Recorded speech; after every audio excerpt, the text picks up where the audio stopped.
Hello, welcome to Tailstrike Air and our continuous journey. We are in Lobito in Angola. So yeah, I just landed it because I just thought the name was so cool. The plane is shut off, but we're gonna start it. We're gonna fly along the coast of Angola down to a town called what is it called? Namibe. Been trying to find some information on it, but that's quite hard actually. The only thing I can find about was the region, this one, not the actual town. And then I realized that they changed the name of it. It's not called Namibe anymore. It's called Mohamedes or something like that. I don't know exactly how it's pronounced. So when I finally realized that, I got some information. Oh, there. Let's get the plane started.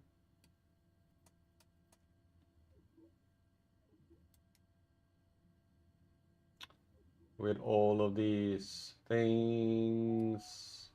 Auxiliary boost pump auto, fuel select auto, AP trim on. We shall have all of these things on. And we shall have the bleed to auto. Flaps should be set to takeoff. And we shall start the engine. We have the lights there on. Strobe not in. Okay, starting engine.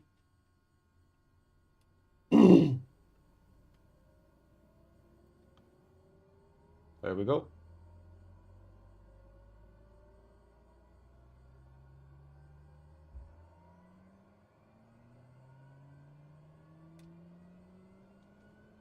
Let's see. Yeah, everything there.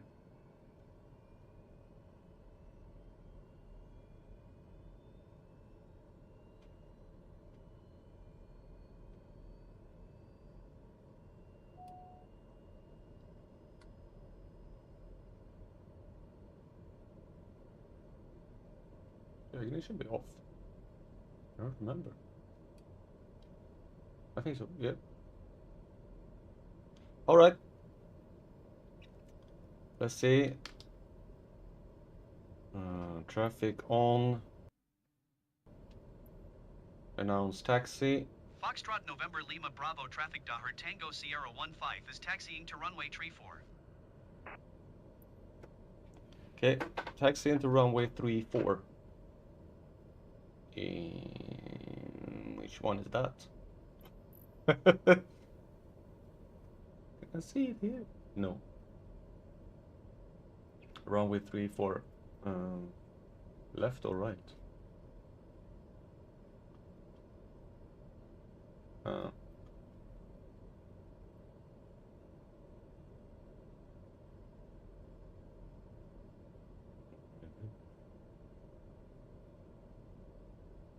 We're going to the left.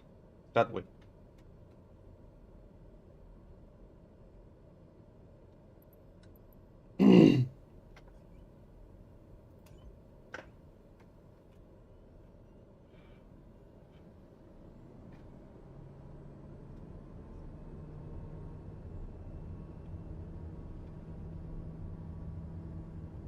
Should take away these blue arrows. They are annoying.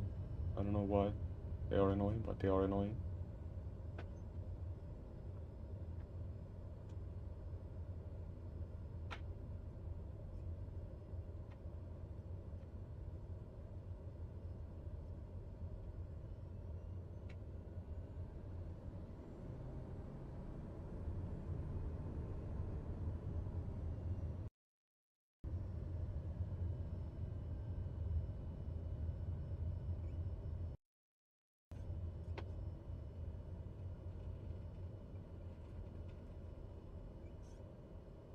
Announce takeoff to the south.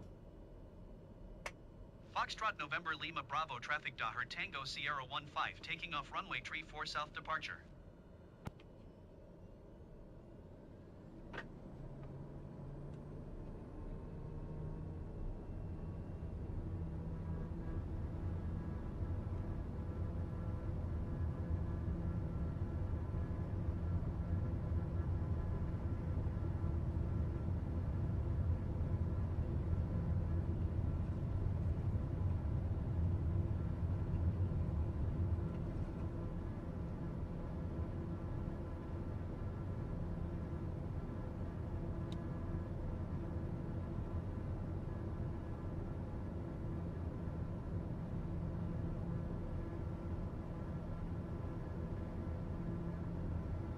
Hold that altitude.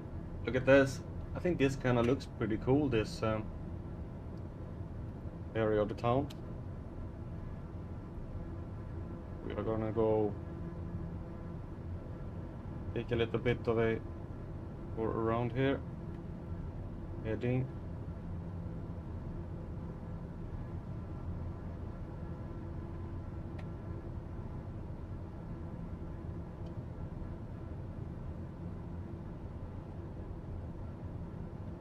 Whoa, why are you flying so low? Is it I think the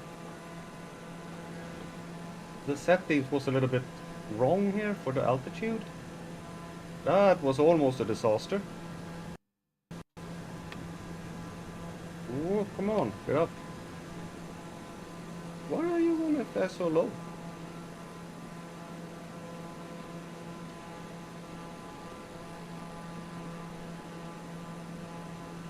That was weird.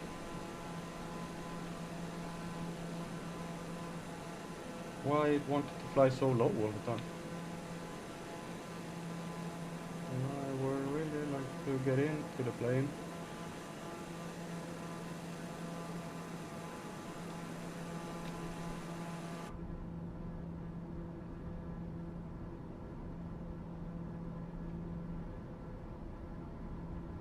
Okay, that was a little bit weird that it was so set so low.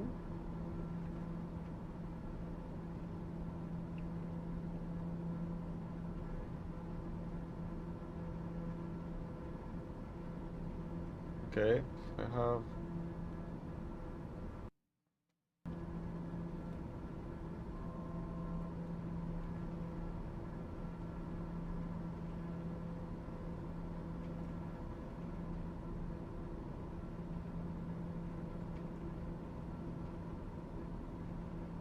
yeah, that's the desert.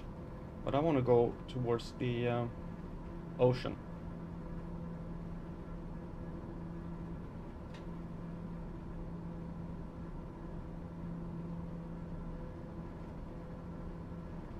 Yeah, that was interesting.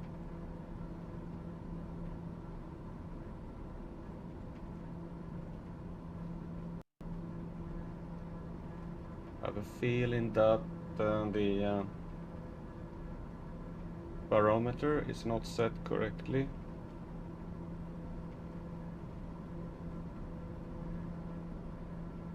That doesn't look like a very nice place to live down in that valley there.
Right, we're gonna fly here along the coast. Not sure I'm gonna fly as low as I did before. There's a passing another airport. That is the Aeroporto Internacional de Gutumbele. Probably the big airport in this area.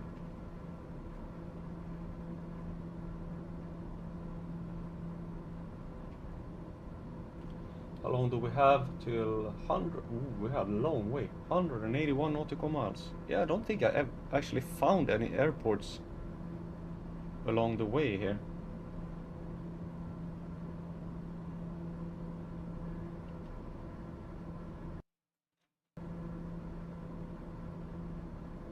We have this one we were supposed to land on when first planned, but on the other than that, the next one is this one. It is a. Are you gonna? You said we're gonna fly along the coastline. 500.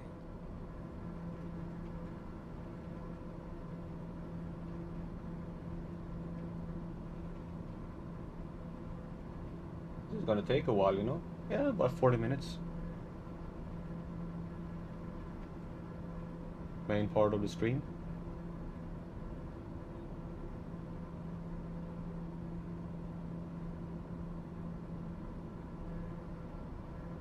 Sorry for disturbing your lunch. And this is Benguele. That was a river.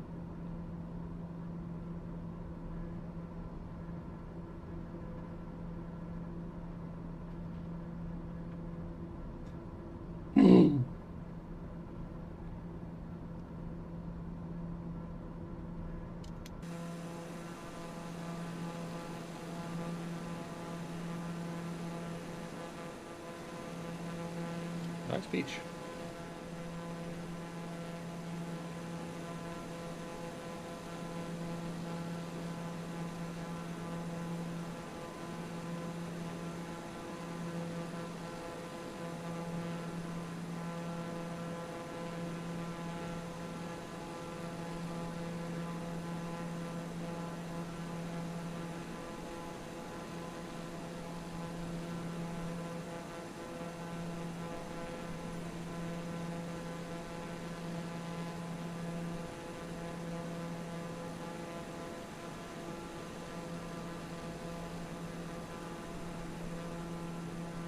Little bit of a lake.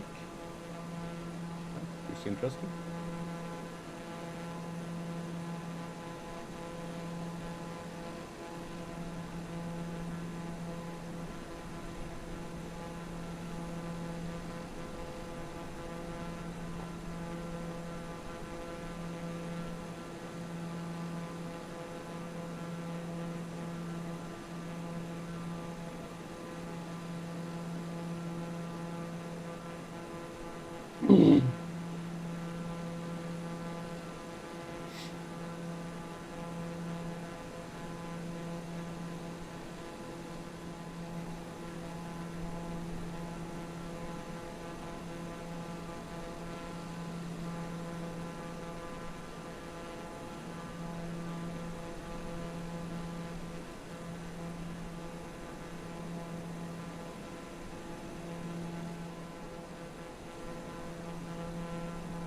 Yeah, we are heading down towards what they call it's the Capricorn, isn't it?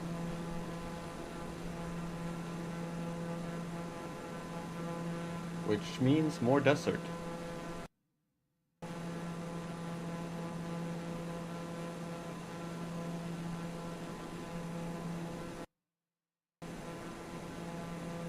Ah, that's a nice, cool place for a little bit of settlement, right on the edge. Ah, and nothing else.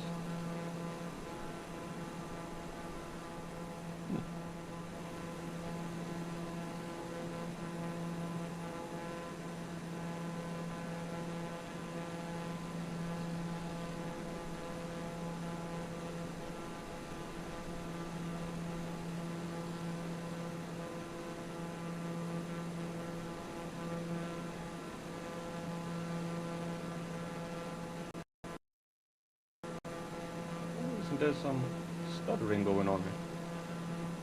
I don't know why that is. Ah. A lot of stuttering.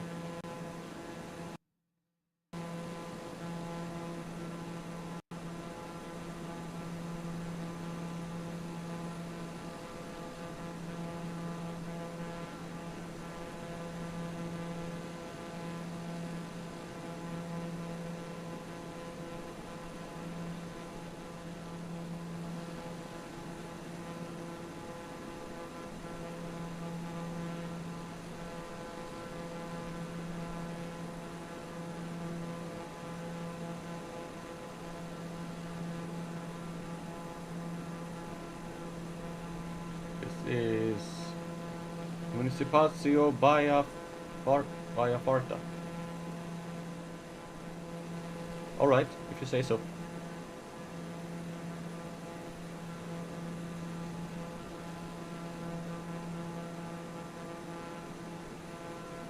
Well, the one we're heading for here is, as I said, Mosamedes, or something like that. Previously known as Namibe. It's a city in southwestern Angola, capital of Namibe province. The city's current population is 255,000. It was founded in 1840 by the Portuguese colonial administration. The city was named Namibe between 1985 and 2016. Mosamedes has a cool, dry climate and desert vegetation because of its near to the Namibe desert. Yep. The area was first explored by the Portuguese in 1785 and claimed for Portugal by Luis Candido Cardeiro Pinheiro Furtado. Well, he must be important with that long name, or just not. Who have been sent there in the frigate Luanda by the then Governor General of Angola, Baron Masomedes, Barão de Masomedes, who also sent an overland expedition held by Gregorio José Mendes to rendezvous with Furtado. They renamed the bay Masomedes in honor of the Baron. Okay. In 1839, the then Governor General of Angola, Admiral Norhana, sent a fresh expedition to subdue the local chiefs and make them vassals of Portugal.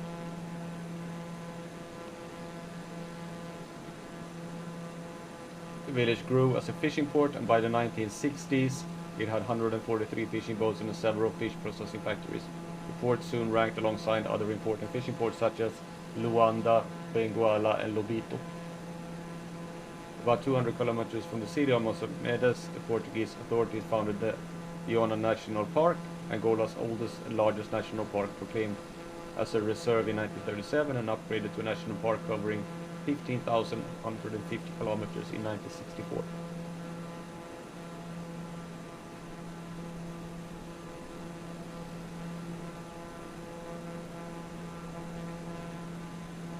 Alright. Well, that's a lot of desert. Oh, sand. It's kind of interesting the fact that along the coast here, but in one way it can be understood because it's like salt water. There really are not much fresh water in this area. But more inland, you have the greener mountains. Not those mountains, but further in, where you have more fresh water from rain and things like that. Usually in these kind of areas, if it comes in rain, the rain doesn't fall until it hits the mountains further inland. That's why it's usually dry along the coast. You see in like Namibia, where it's decently flat, the whole place, so any rain clouds that are coming in don't have any precipitation, which makes it a very dry area.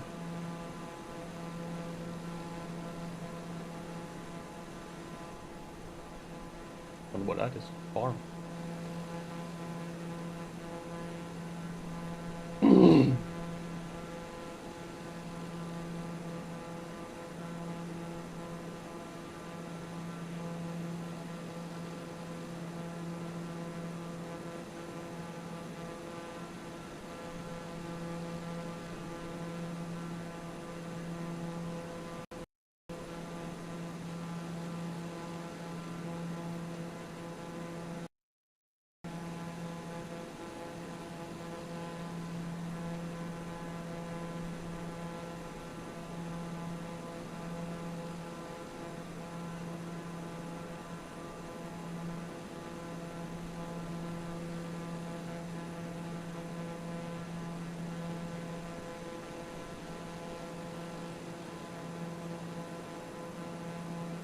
We have some trees and a small settlement.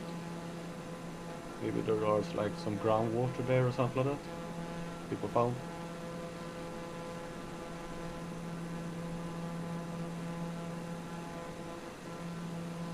You see, very, very flat.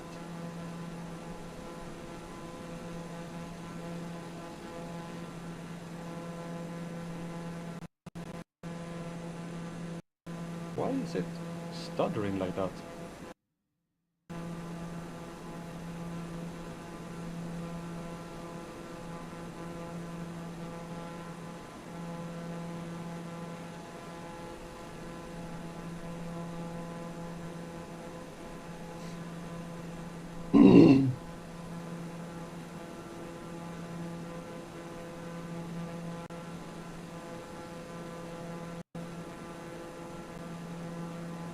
Don't crash on me, you know?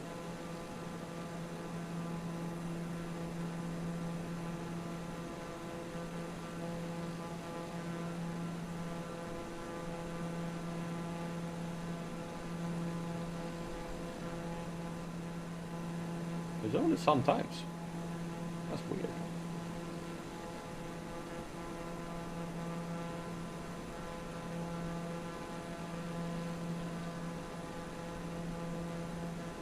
Little river.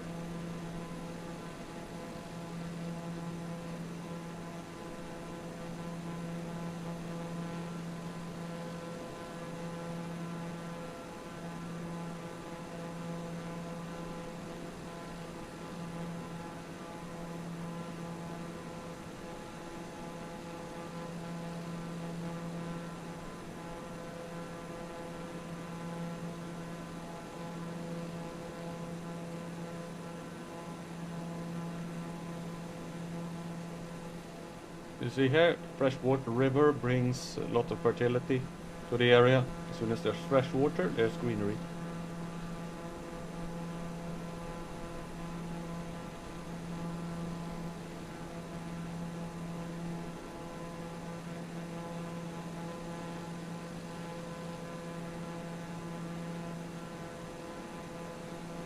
This is gonna be a tight turn.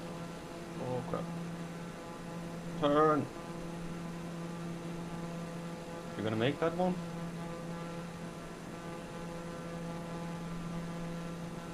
I don't know, I highly doubt it.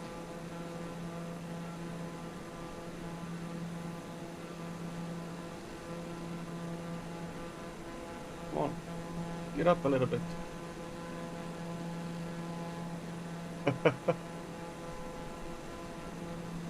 Whoa. Oh, maybe I could have made it, but 500.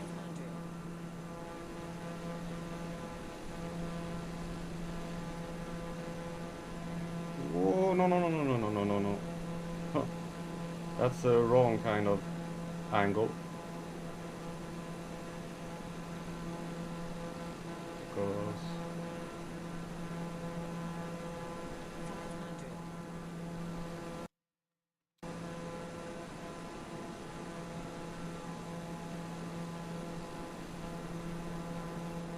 500. well, some excitement.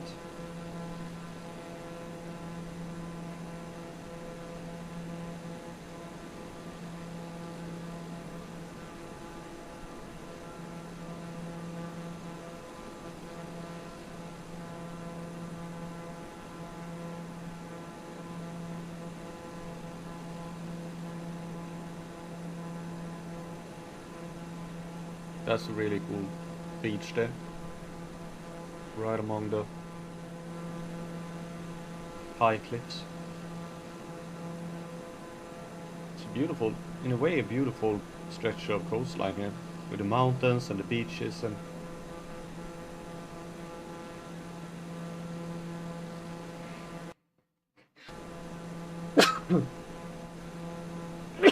Ooh, excuse me.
You can like buy a piece of that land there, probably in decently cheap since nobody actually want to live there.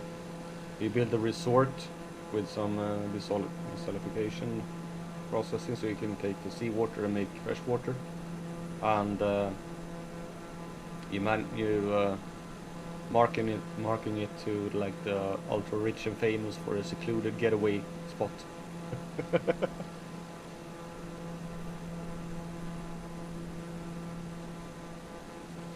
Like this.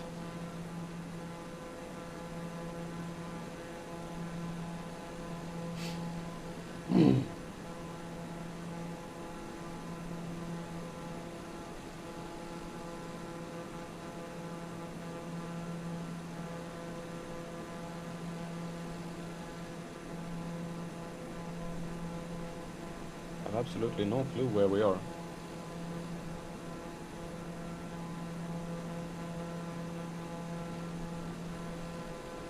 Okay, we have quite a long way still to go. We're about 40%.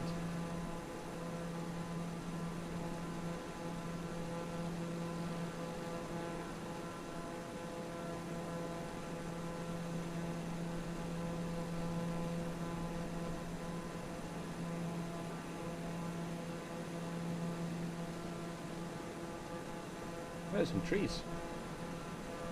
So not completely dry. Some sort of groundwater.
Interesting that there are some trees on those islands, even though they're in the middle of the Pacific like that, small ones.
Hey, someone stole my idea.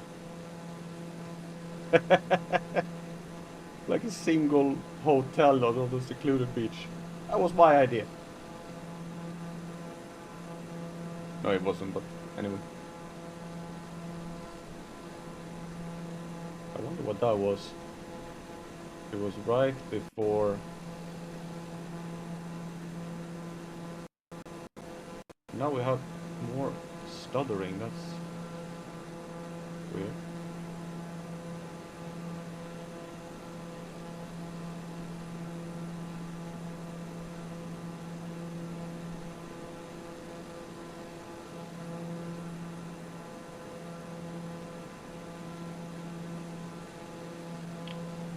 And there's like a small hotel here outside of called Binga. Binga. And then we had the one we saw there was probably Konhoka.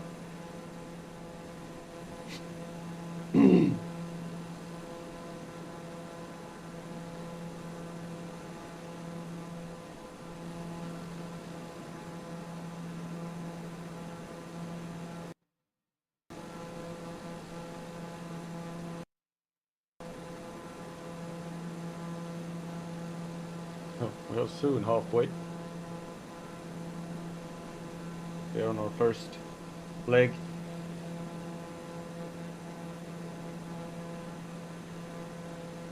The second one will be down here, and then here I hope there is a like a marker for rhinoceros at that waypoint. There they have a lot of airports around there. So I'm hoping that they have actually put in some animals in that area, so you can see them. That would be cool. See some rhinoceroses running around.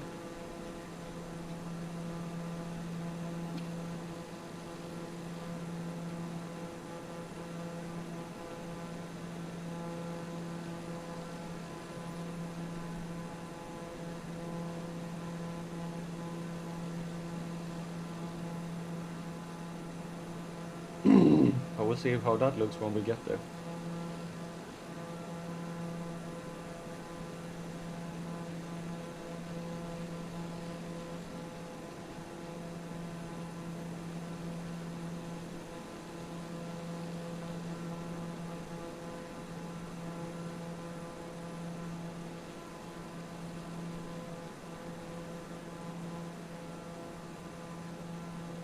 There looks like some small houses and things like that there as well.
was a really nice spot.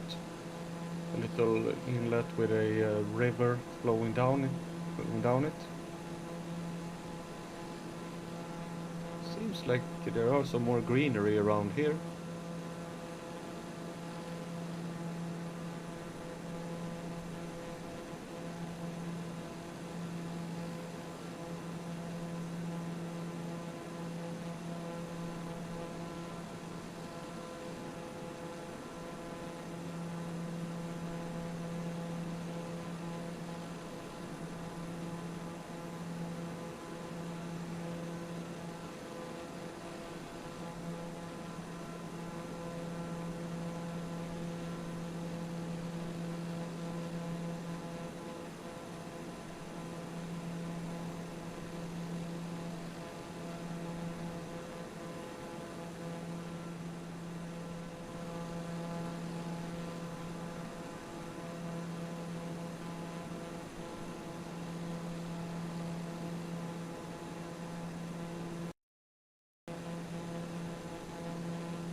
That is a spectacular, if it looks like that here, you can never be too sure, but that is a spectacular coastline.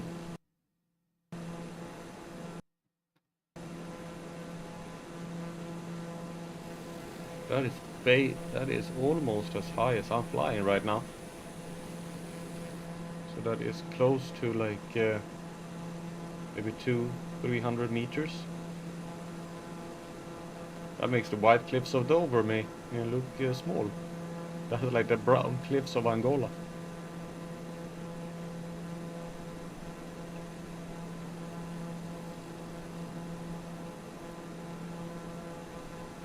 And basically looks like that as well.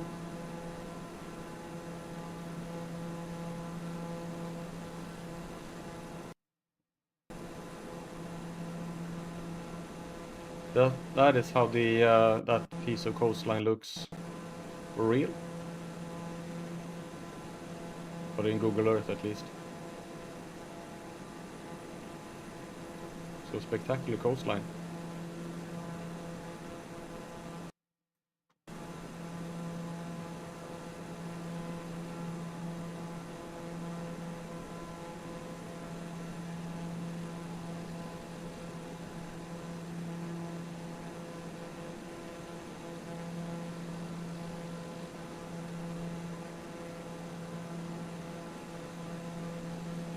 We'll have quite a long way to go. How long? Not that long. 170 nautical miles. So we're closing in.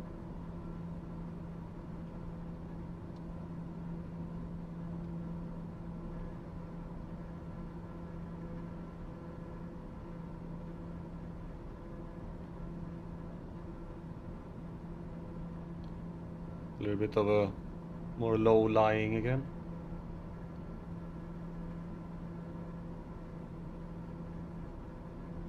And here they have actually, or is it just like trick of the eye that actually looks like the waves were moving there?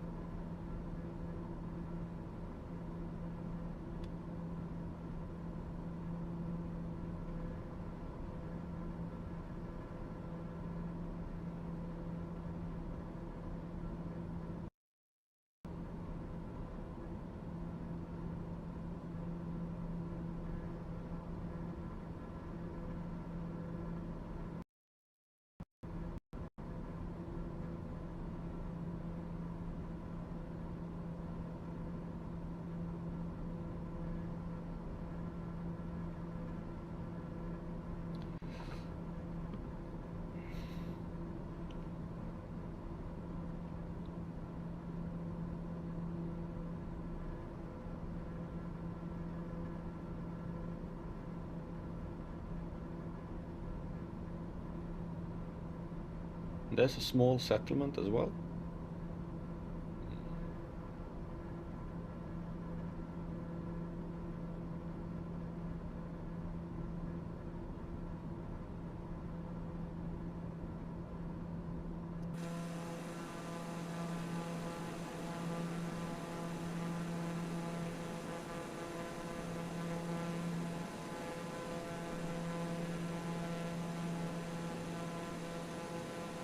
Some houses there on the edge of the cliff.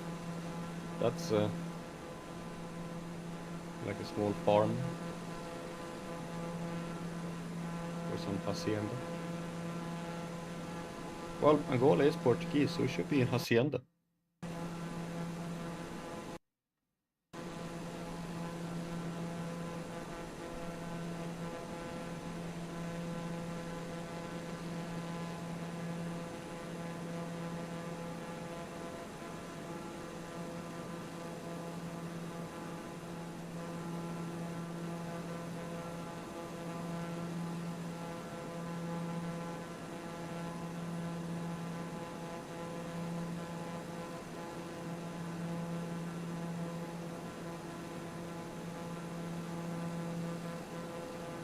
I have a cat sleeping in the cat house now. And my other one is lying on a pillow beside me on the floor here. Why is it doing that? It's weird.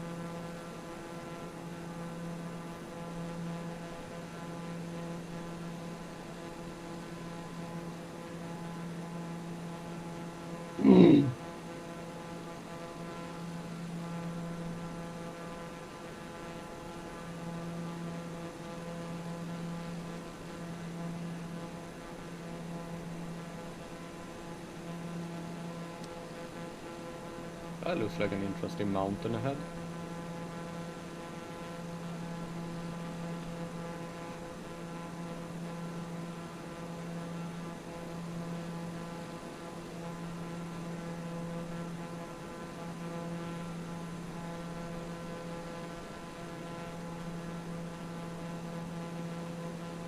I don't know exactly where we are.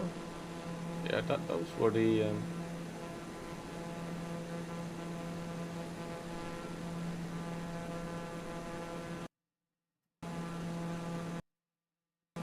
bring up the VFR map.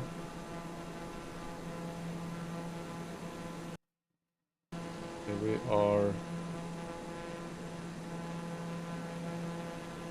about halfway down along the coast.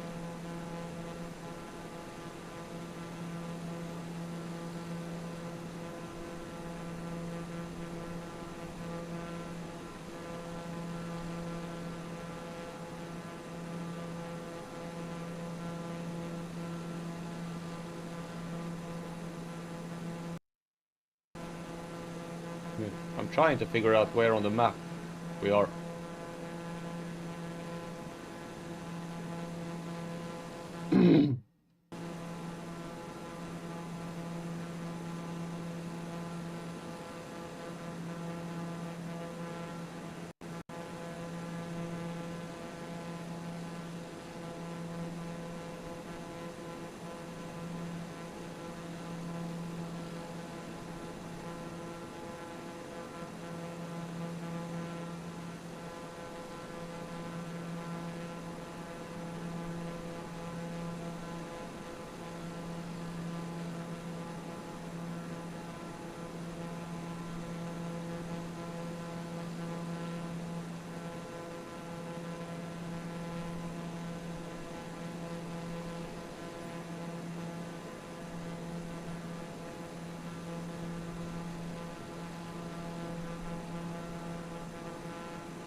Yeah. Now I know where we are on the map. Let's say the outlet of a river.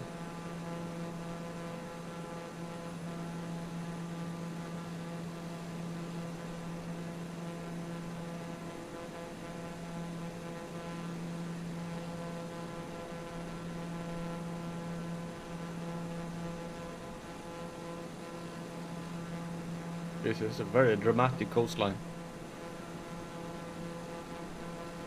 Is that how you say it? Dramatic, when it's like high cliffs and...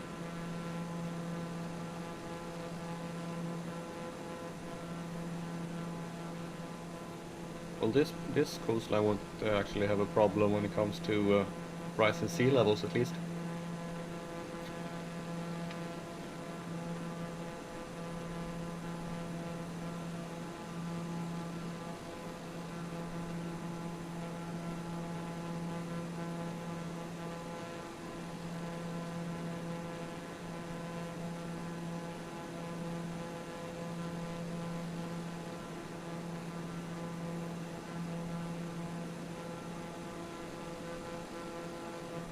Let's see here, nearest airport, Namibe. Traffic, select the runway for landing. Huh, I wonder which way is it blowing. It's probably blowing from the Atlantic. How long is it? 3.5. Let's go up inside and see how the winds are blowing. We have a pretty strong inland wind. So unfortunately we're gonna have to land on runway 31, even though I really don't want to, because then we have to go around the airport, but that's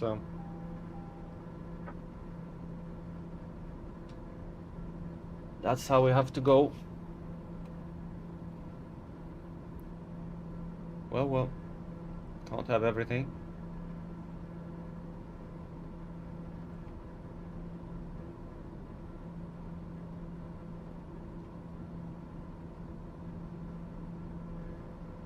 What do we have left? 33 nautical miles, about 8 to 9 minutes. So we're getting closer.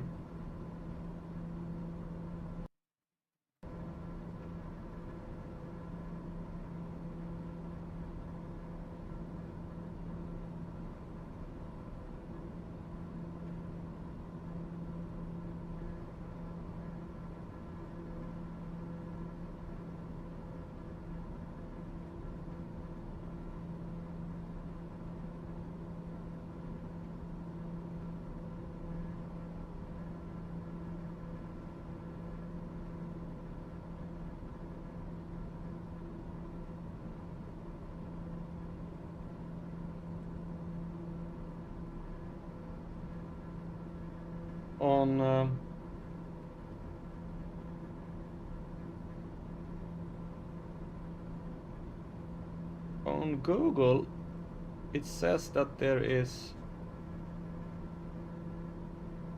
is an international airport, and on Google it definitely a Namibe airport. Full article. Just see. It has asphalt. Where and it's much longer.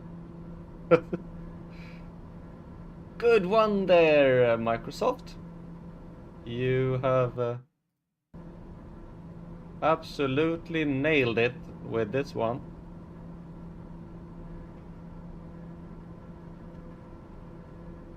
Because there is an airport located about here.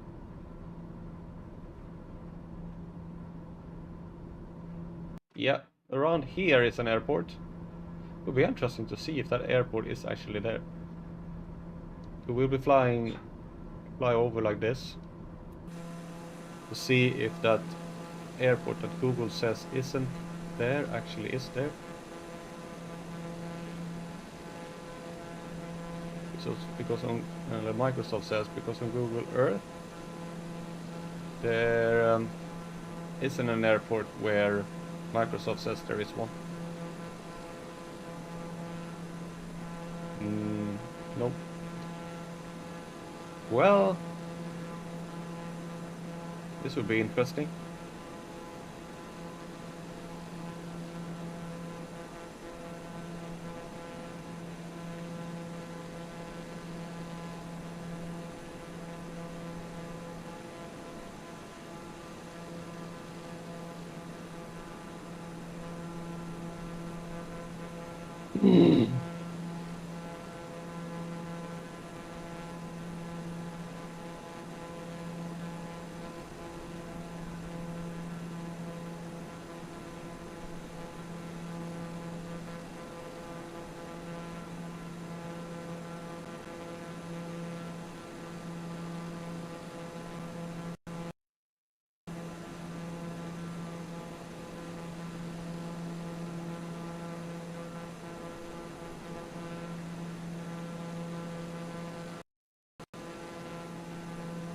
What did it say about that airport? What was the E-class for it?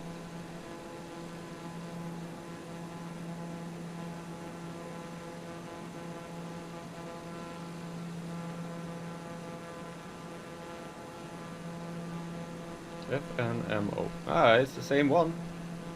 But Microsoft says it's a 3,500 feet dirt runway when it's actually a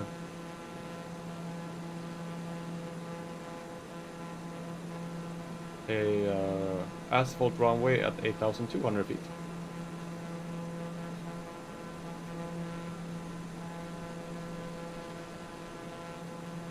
And in a completely different direction than what they say as well here. Because the directional runways here are 8 and 26. This one says 13 and 31. I have a feeling that they rebuilt the airport and realigned it, and they put in their asphalt runways and things like that compared to the dirt ones. So we'll see when we get there how it looks.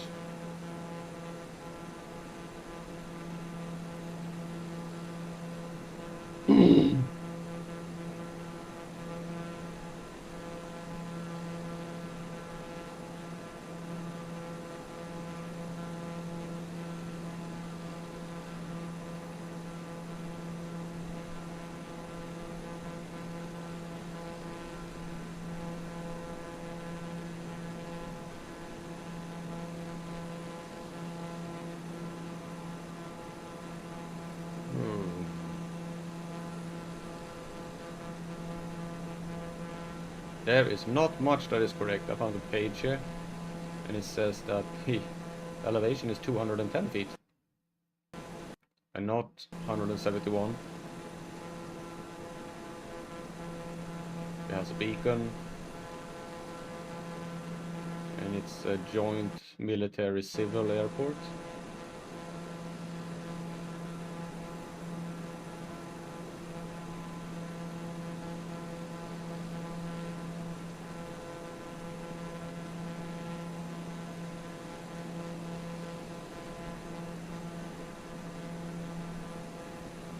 So get fuel available, but type is unknown.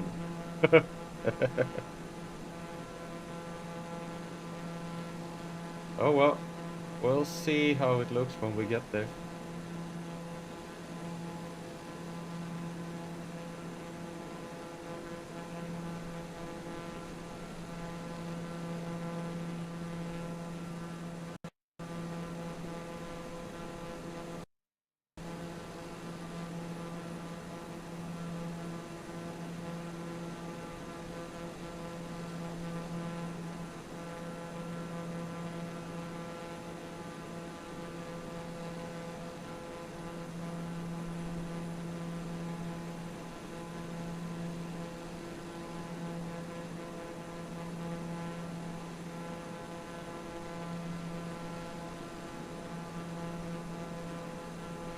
Gonna start climbing a little bit.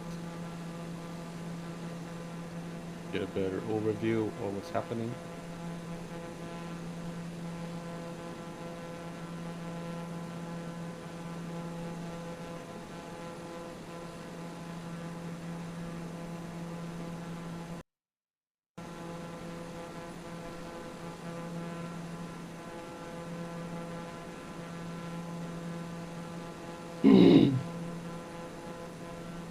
Well, here they have the Microsoft have the runway here,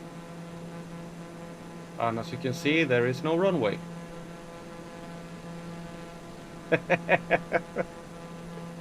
Brilliant! There is no runway.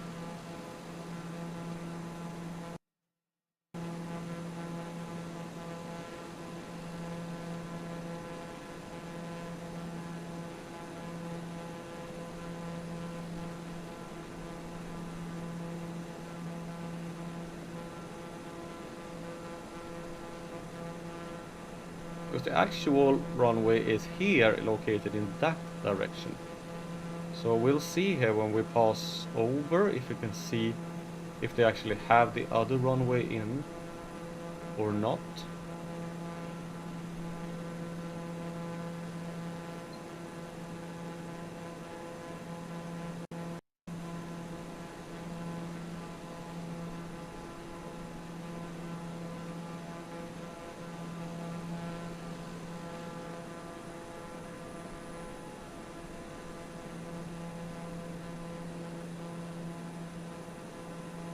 Doesn't look like that there is what they say is the airport. I don't think that looks like an airport. That's definitely not a runway. But the actual runway, the actual airport is actually there. And it exists. Alright. Then we're gonna have to try and land on that one. Because that airport actually exists now. Alright.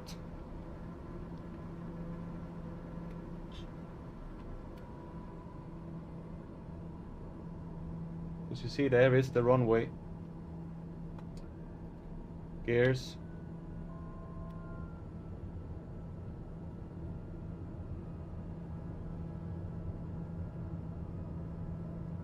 Look at this. Microsoft, there is the runway, but they haven't rendered it properly, so it's going to be very bumpy.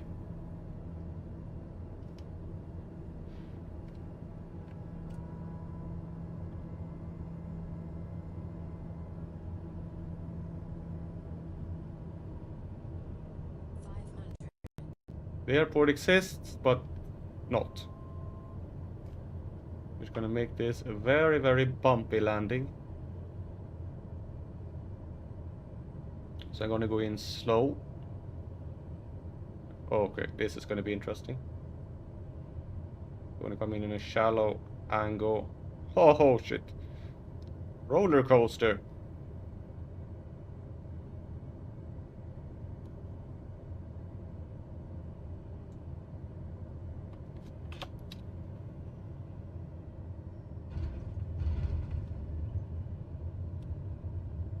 Ooh, yeah. Okay. Ah, we made it. Microsoft, like this is a big airport with a terminal and everything. Why haven't you put that in? Why did you put in the small one? I don't get it. Look at this. Like a big airport and everything with a runway. But nope, it's not there.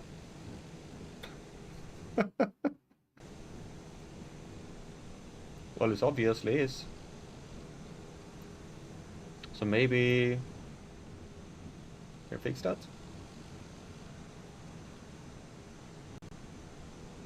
Oh well.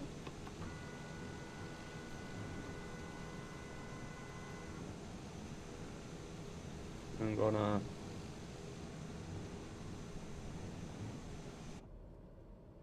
how's our fuel situation, which is a little precarious because this airport doesn't have any fuel.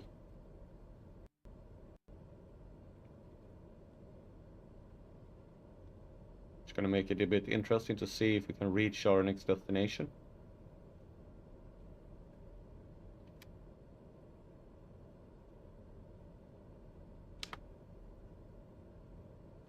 I'm gonna climb up to a higher altitude this time. It's gonna fly inland. Alright. Let's take off from this roller coaster. Ooh.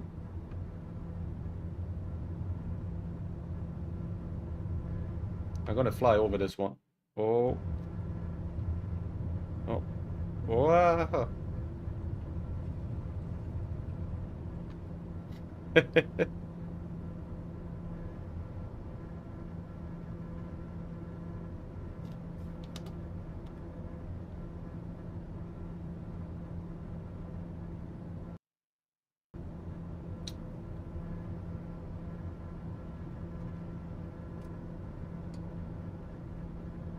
Yeah, that was funny.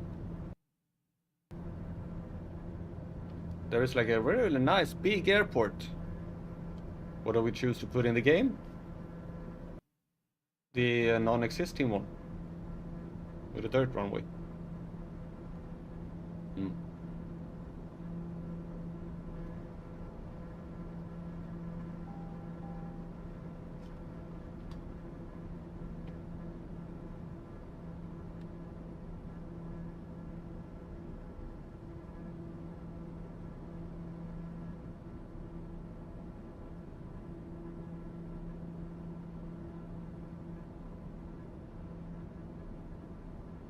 Okay, but now we're gonna be flying over some desert here again.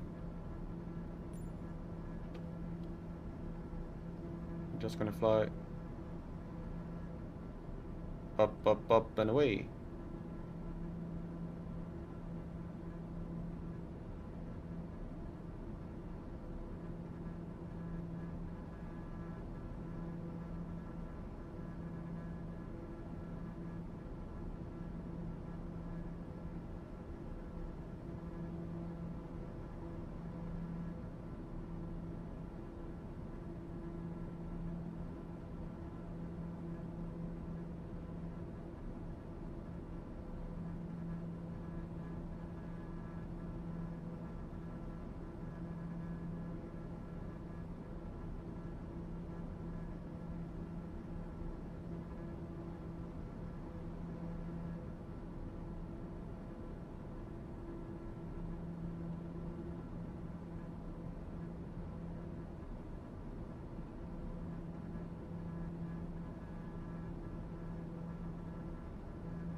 You know, you don't have to turn quite that hard.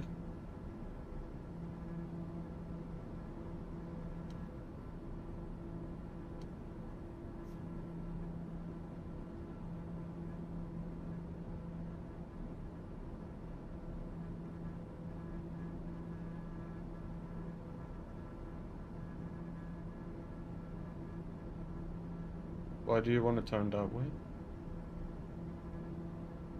Well, that is a mystery.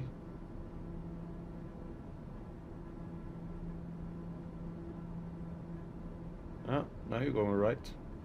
Sort of, yep. Right, 138 nautical miles. And our next destination is the small settlement of Okongwati. It's a settlement in the Ipupa constituency in the Kenego region in northwest Namibia. It's situated about 110 kilometers north of the regional capital of Puvo on the banks of the Umuhungu River.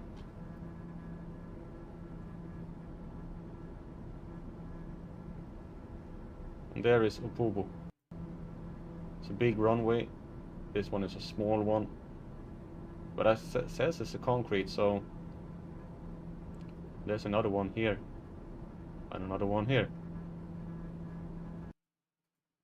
There's a lot of runways around here, this area.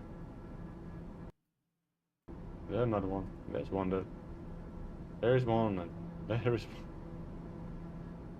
Yeah, a lot of runways everywhere.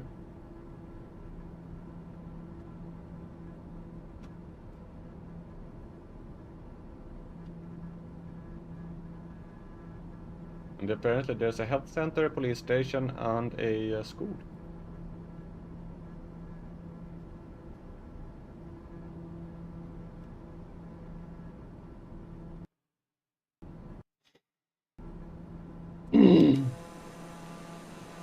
Yeah, as the thumbnail said, sand, more sand. There's gonna be a lot of sand in this episode.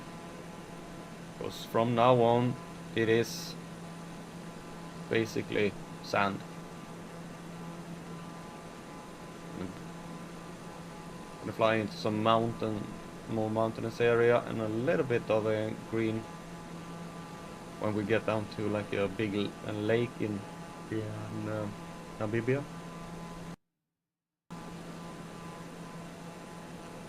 And the border, it's this, I think this is this river here that is the border between the two countries. Yep. The Bunene River. So when we pass that, we're passing into Namibia.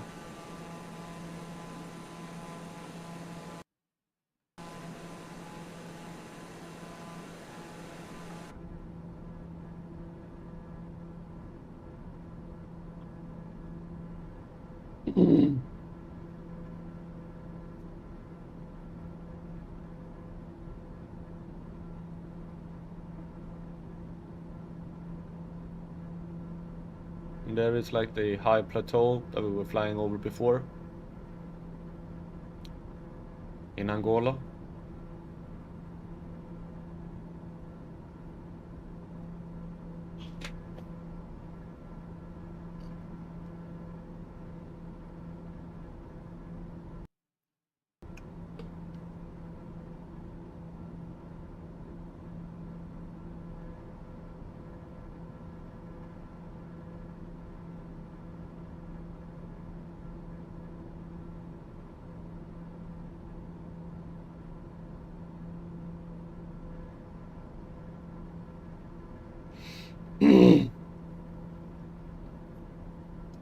Yeah, not much information about that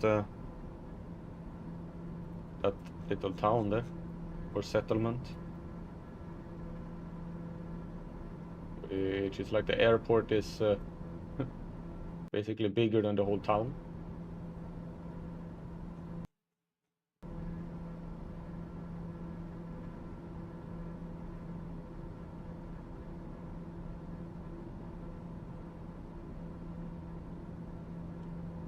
Let's check the altitude for this one. It's on 3,500 feet.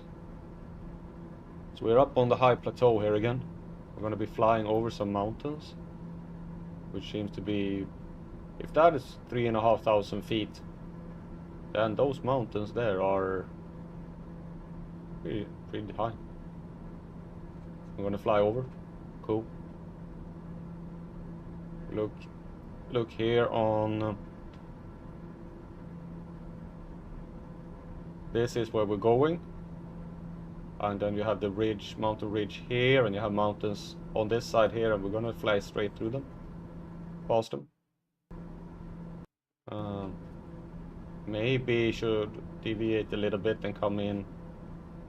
Oh no, wait, it's gonna blow from that direction. Just probably gonna fly like this and fly around and into that one there, because the airport is located on that. So we're gonna be flying in and then taking a circle around.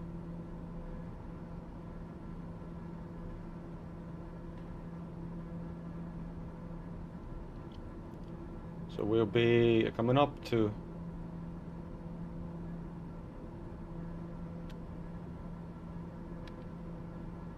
20,000 feet, and then 3.5, 4.5. That is 15.5 down. That's 45, 46.5, 40, around 48 nautical miles to go when we're gonna start going down.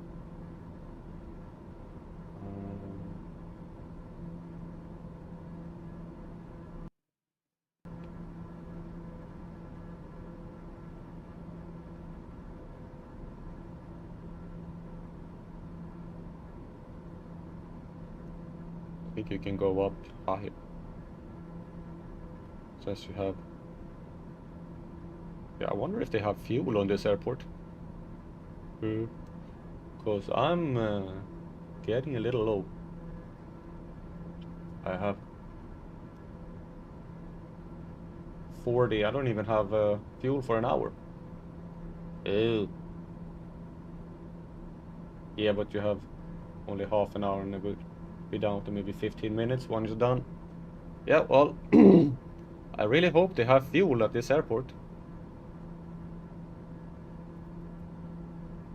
Looking at it, it has.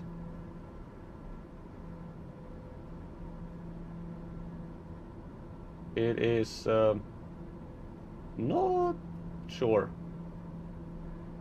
Ah, that'll be interesting.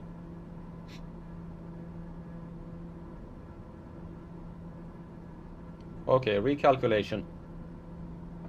25,000 for 4.5. That means 21, 60, around 65 nautical miles out. For start going down.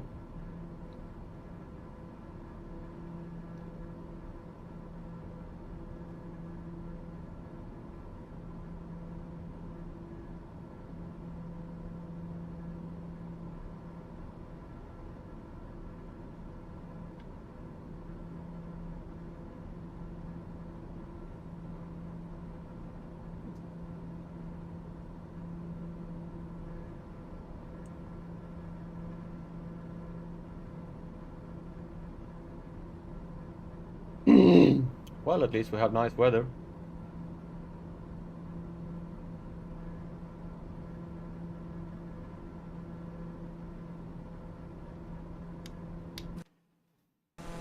So we're flying over some more mountainous area. You still see the Atlantic Ocean there in the distance.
Huh. Says something about... I wonder what that is.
"95 nautical miles left.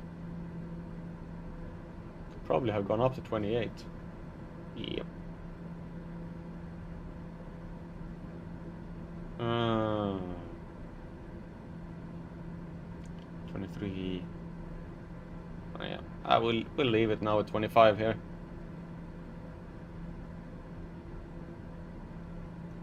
There's some math involved here.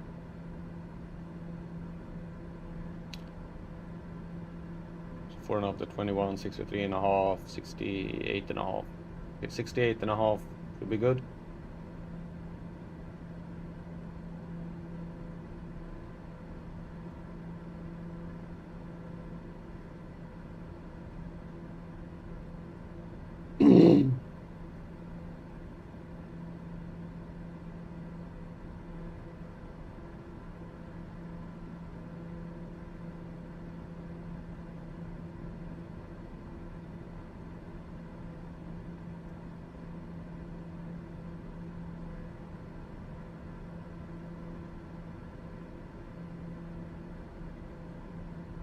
Where are we?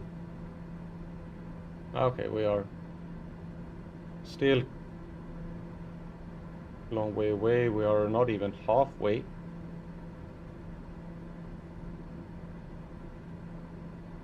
But we are making good progress.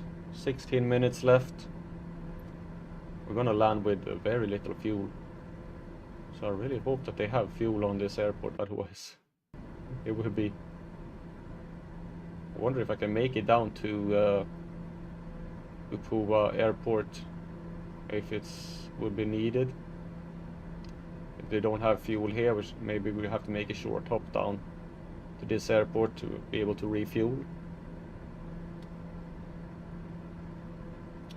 A short hop and short hop is like 40 nautical miles.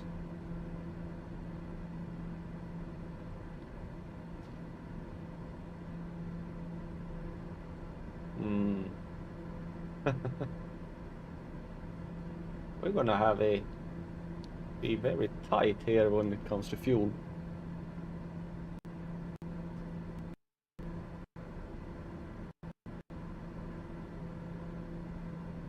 My OBS says coding overloaded. Huh. What does that mean?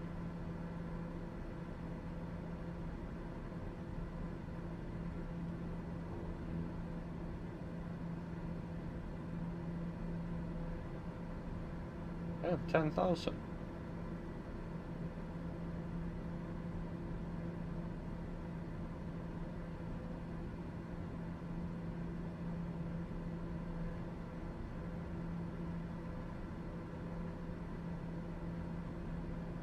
I don't know what he's complaining about.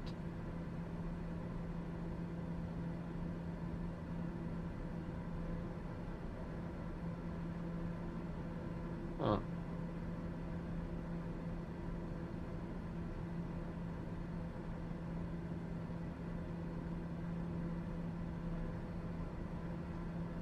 Never had that problem before, so I don't know why it says that.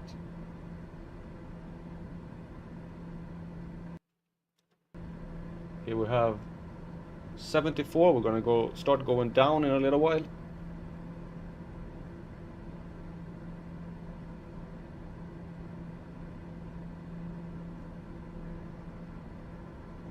As we're coming in over this mountain here. Now it's same thing again. It is OBS that is complaining. But I haven't changed any settings since before, and it's never done that kind of complaining. I really don't know what it is.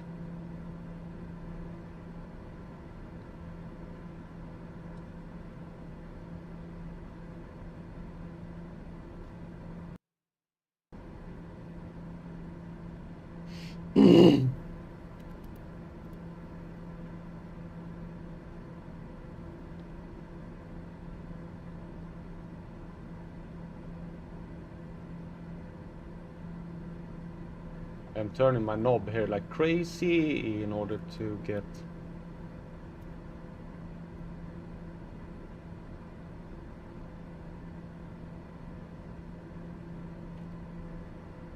down to the altitude I'm planning on.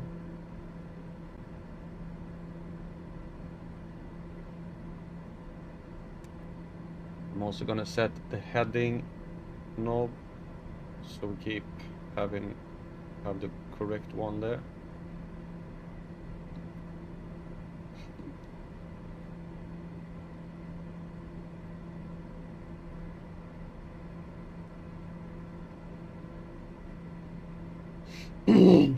All right, we have started our descent towards Okongwati.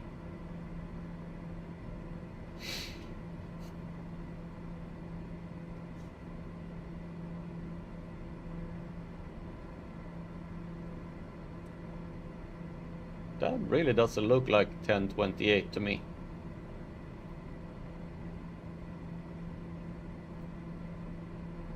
Apparently it is. Oh, so yes, of course, 1028 90 is that slightly. Oh well.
There's a dirt one. Ekupa Falls. Are there some falls here?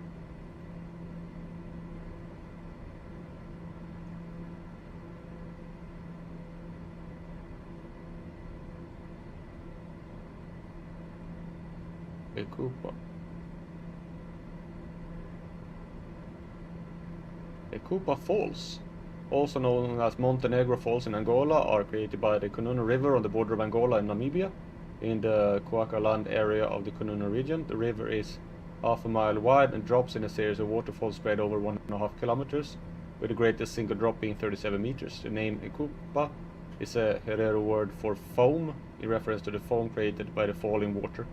Despite being difficult to reach, a four-wheel drive vehicle is needed to reach them from Opovo. The falls are a major visitor attraction in Namibia because of the largely unspoiled environment with fig trees, boa buds, macadamia palms and colored rocks walls framing the falls.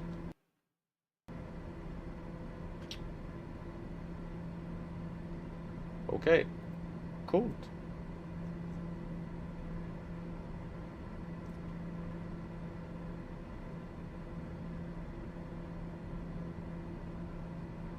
They are located roughly somewhere here. It says that there is a airport somewhere. I have no clue where.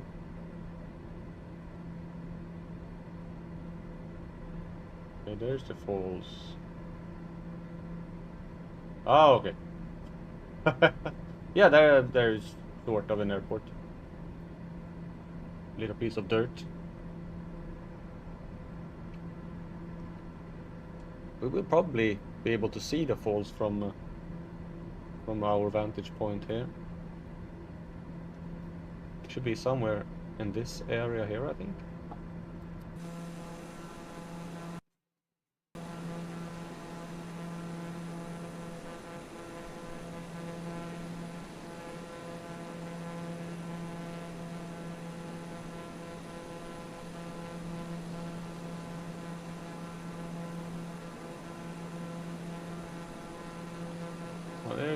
There's the river. They should be somewhere here. Maybe we can spot them. Yep, there they are. Here is the Ekupa Falls.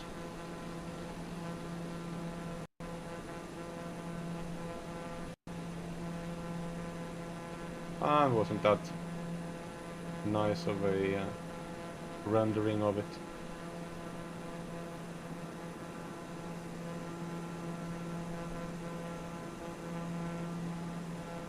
I am thinking here I'm gonna try and get how am I gonna go down into this airport, which is in this valley over here.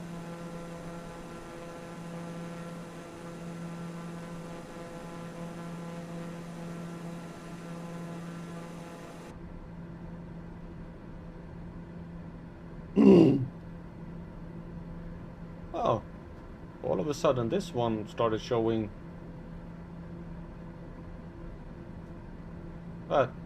Hasn't done that before. Maybe it has, and I haven't thought about it.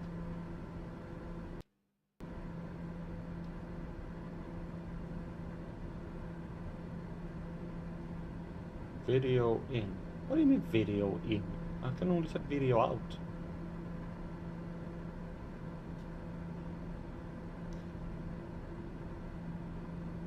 I don't know how to set video in.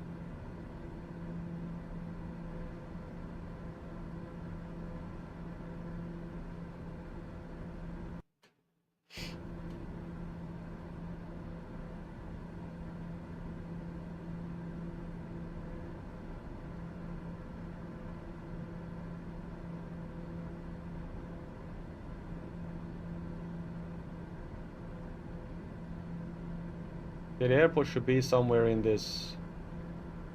Is it this valley or the next one?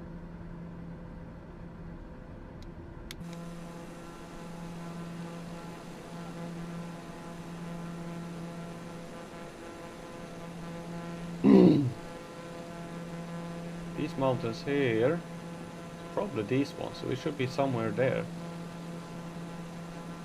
What you can do is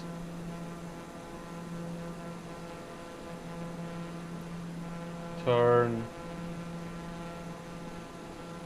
So we fly in this part around there. I really don't know how the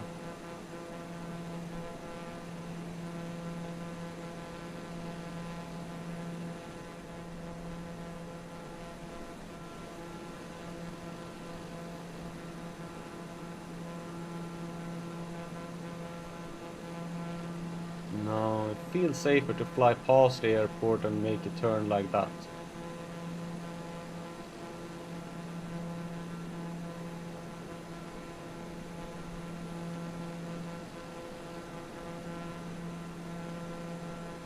But I think I want to fly a little bit.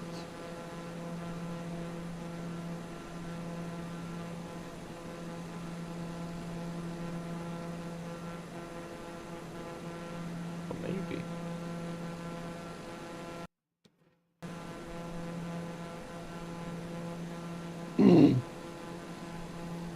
I don't know. Need to figure out how the height is on these mountains here.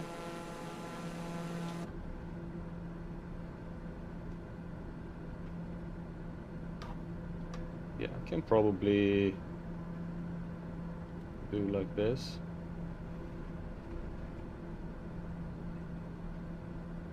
Not sure exactly where the airport is.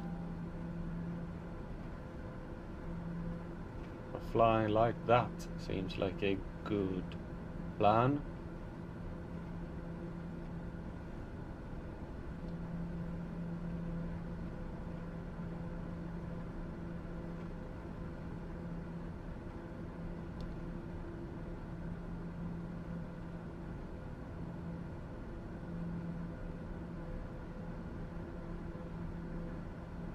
Actually think the airport is on the other side of that ridge there.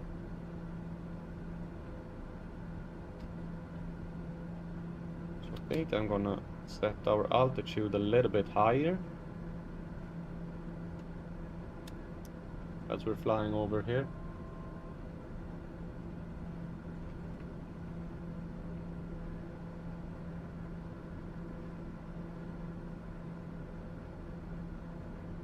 Because I'm pretty sure we're gonna have to fly over those mountains there as well.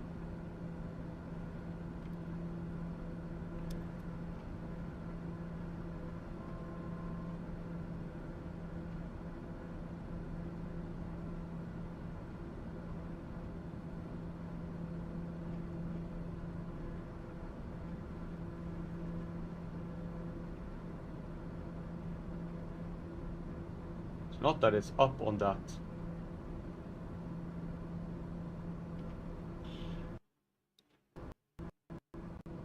Oh, come on. It is OBS that is overloaded. I don't know why it's overloaded.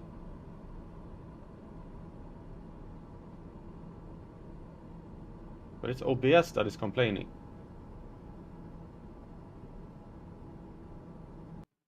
Not the game, not anything. It's just OBS. I've never done that before. I really don't know why.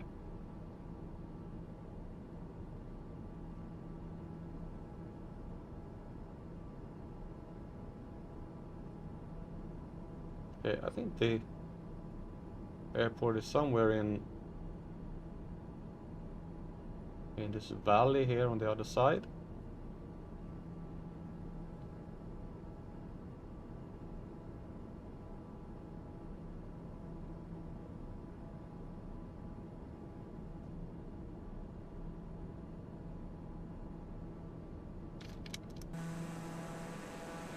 Let's see if we can somehow spot the runway.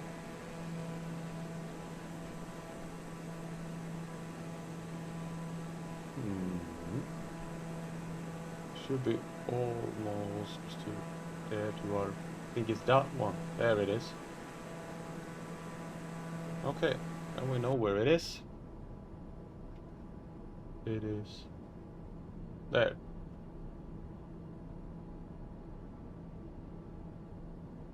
There it is.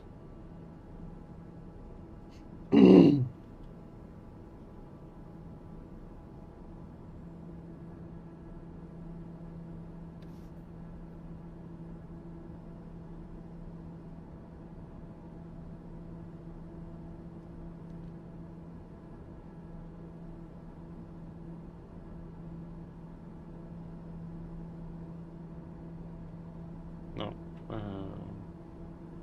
Come on. June traffic, select the runway for landing, runway 28. Even where?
Yeah, no. It never done that before. What is it? What is wrong with OBS right now? I have to keep a see if something with the I don't know what it is.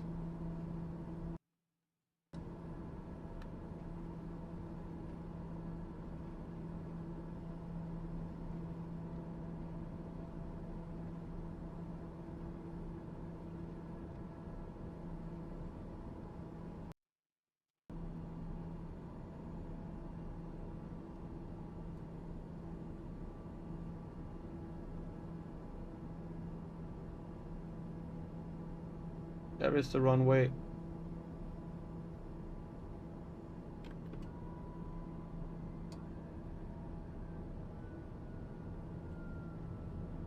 And it already decided that it wants to go to the other one. So we're gonna. I doubt there is some anything for fuel or anything like that on this airport, which makes it a little.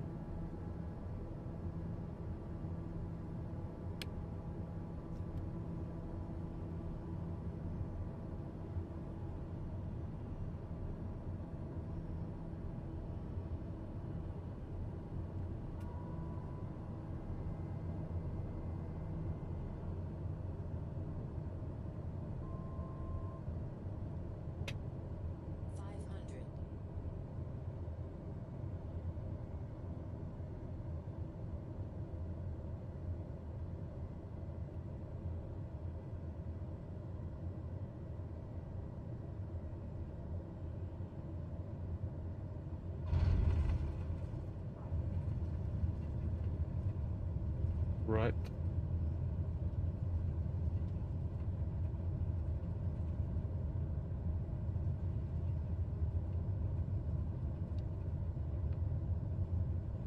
There's a windsock. Wonder if there is anything here. I doubt it. That is not even part of the airport.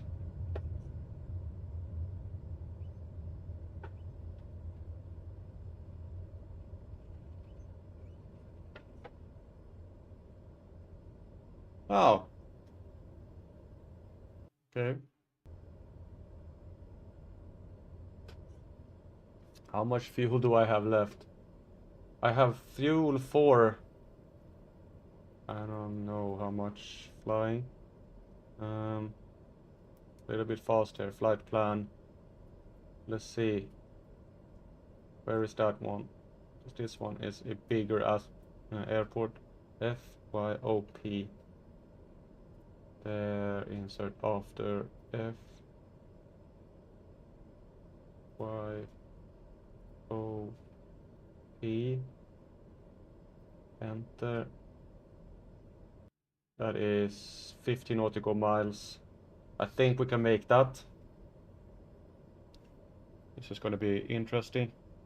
All right.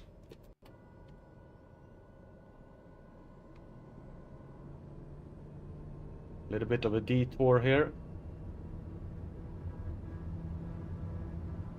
Hoping to get some fuel. Right now I have fuel for maybe 10 minutes of flying, ET 46. Okay.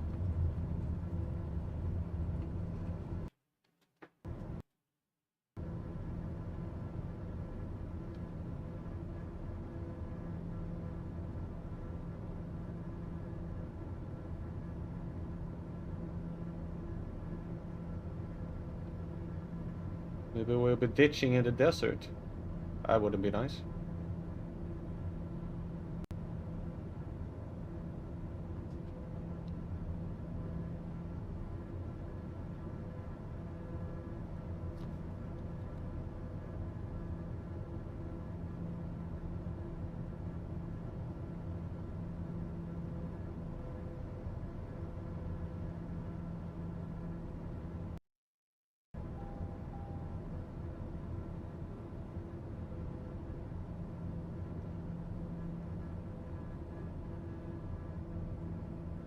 What are you doing? No, no, no, no, no. I don't have time for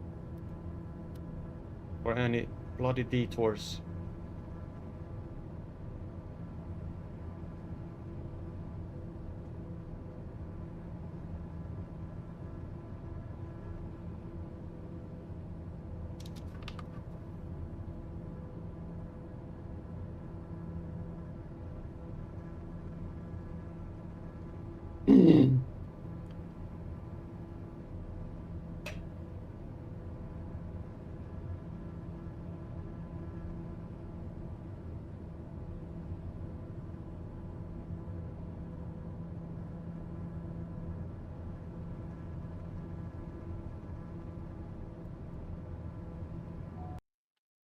Oh, come on, don't do that. Fuel level low. Yes, I know the fuel level is low.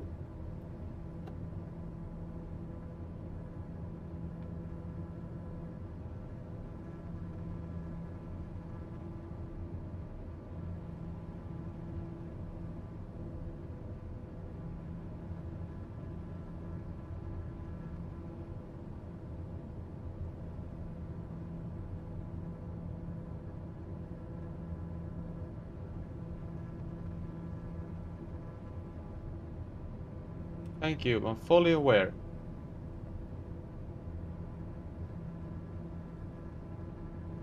I have fuel for probably not enough time.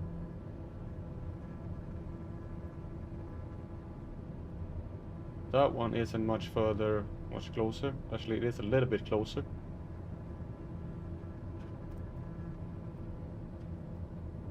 Which is that one? A Hombe. A Hombe.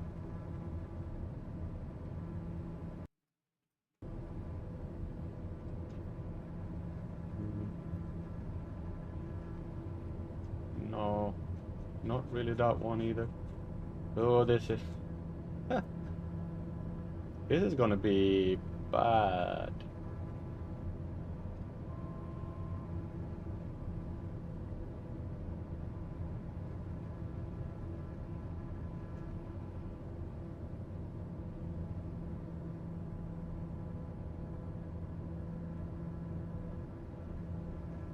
On Upovo Airport.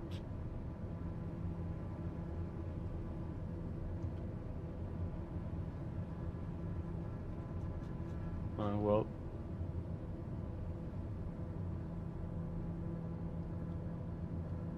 We'll see what happens.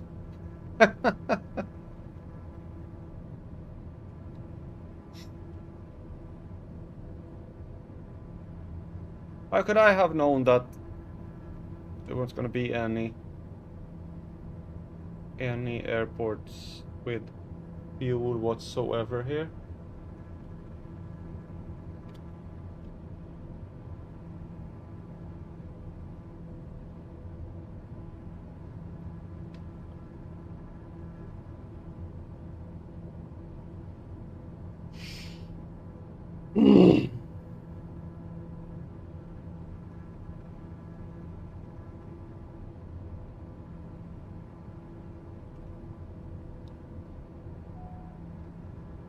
Yes, I know fuel is low. You don't have to remind me.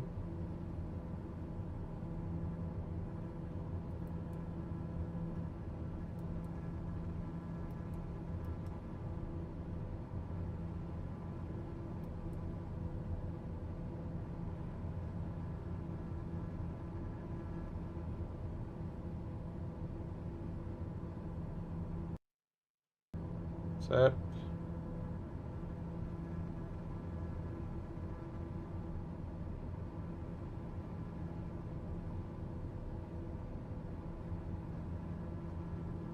I know.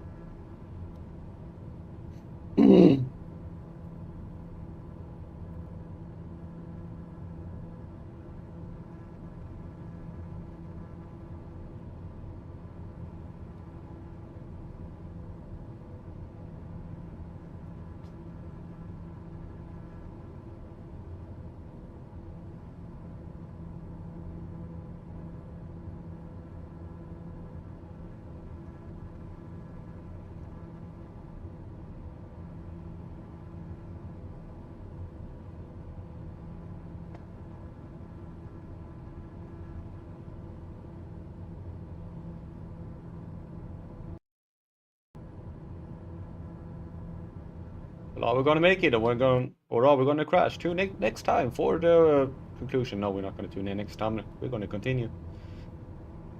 Had I been like right at the end, it might have been fun. But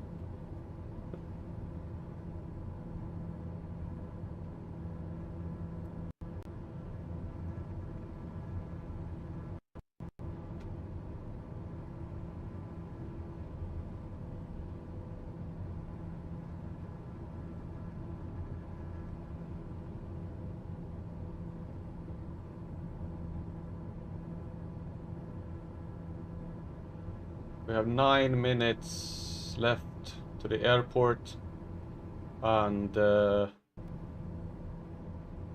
let's see. Oh, what is it? It says coding overloaded. What can I? Video in. I really don't know what is happening. It's not the game that is stuttering. It's OBS that is stuttering the game.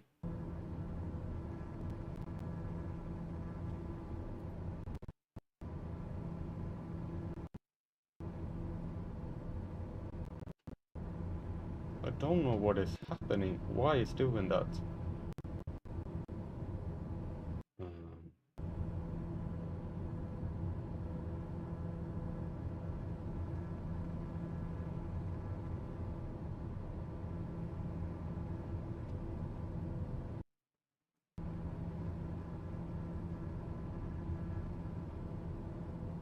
Okay, I tried something here.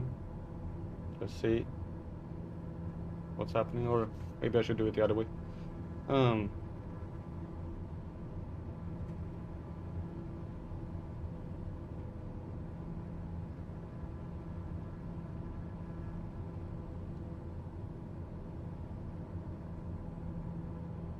I hope that nothing is going wrong with the...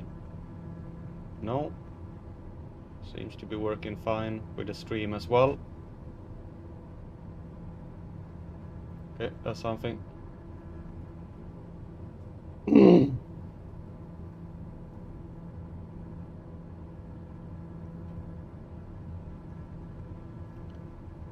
That's 4, 5, 15.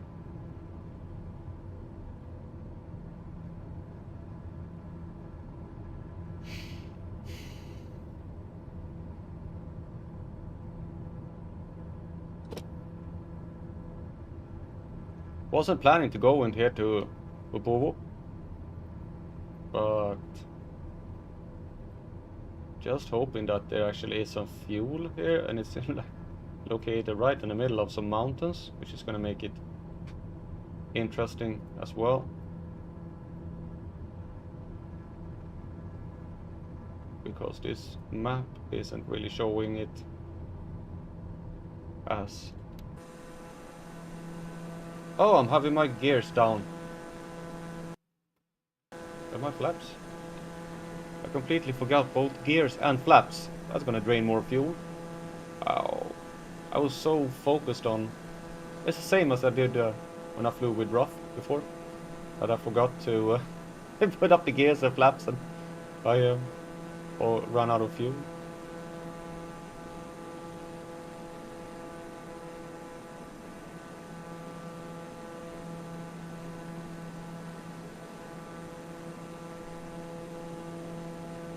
But now I think we're gonna be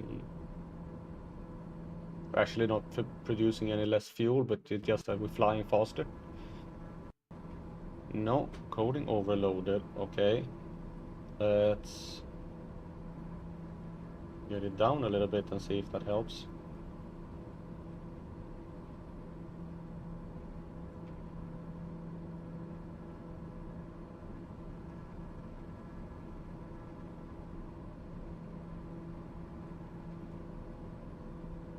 Okay, let's see if that does any difference.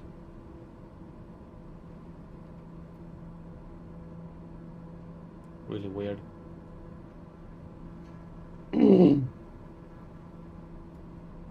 Right, we are 15 nautical miles away. We're gonna start going down.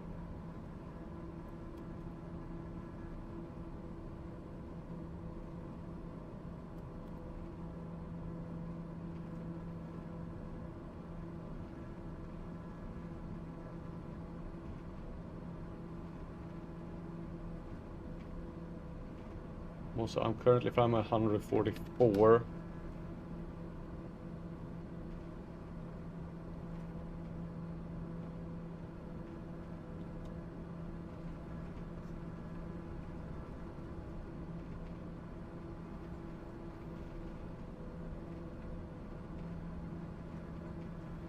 Yeah, I got barely any fuel left.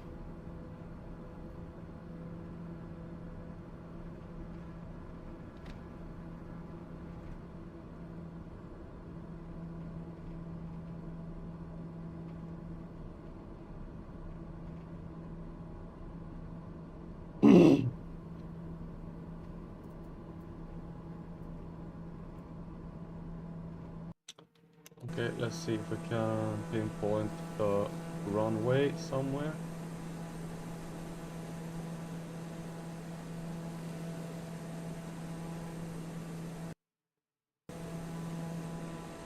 It should be somewhere in that direction over there.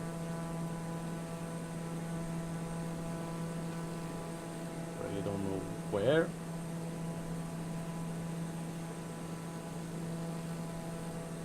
Huh. Okay. The airport is... No, coding of...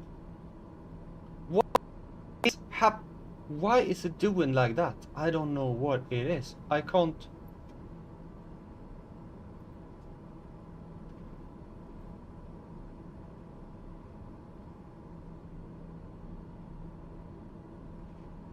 I really can't...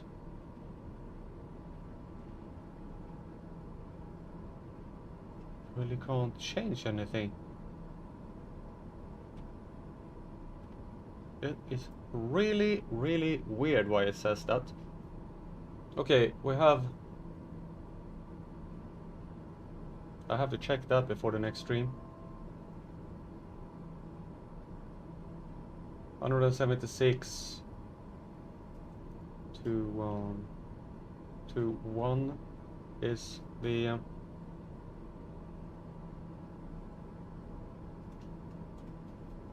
is somewhere in that direction.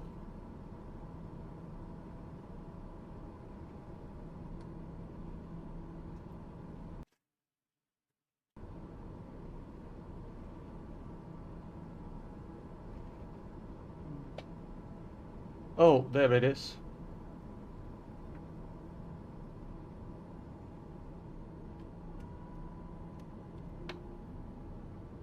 I see it.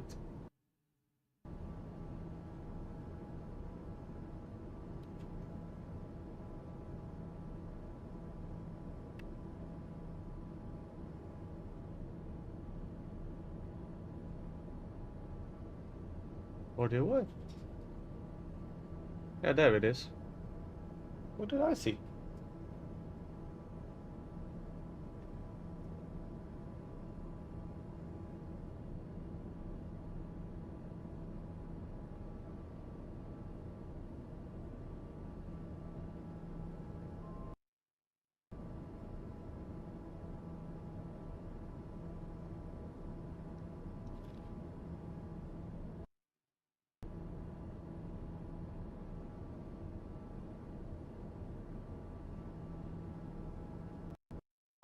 It's the same thing, I bet.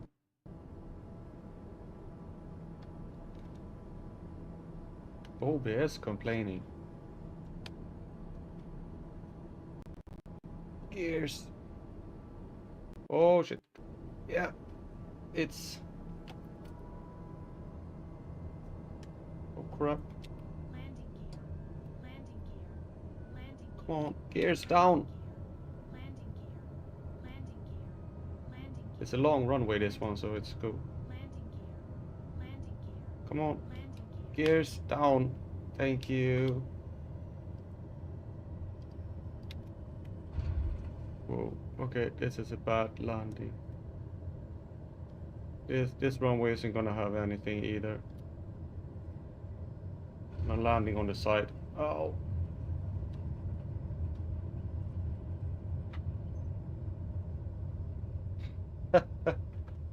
I don't know. This one doesn't seem to have anything either. Anything? There is some sort of thing here, maybe? No. There is. It's the helipad.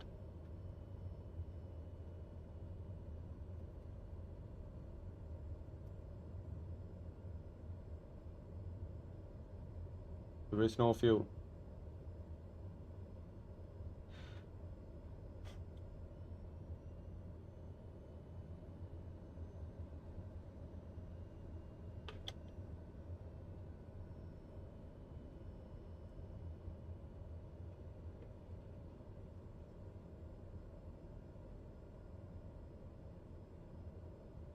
Yeah.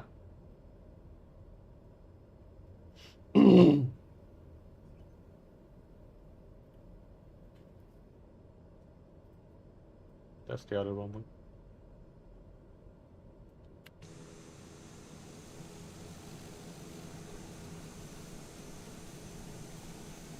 There's a plane over there. Alright.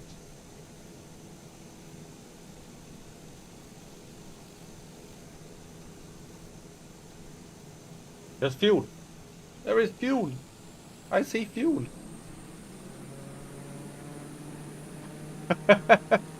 I spotted fuel at the end of the runway here. Let me have enough to get there at least. I saw fuel.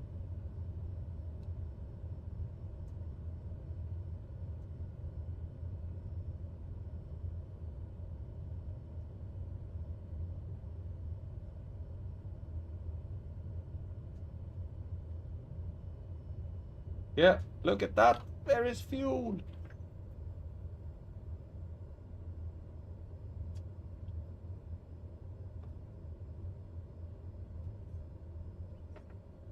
Oh, we are lucky.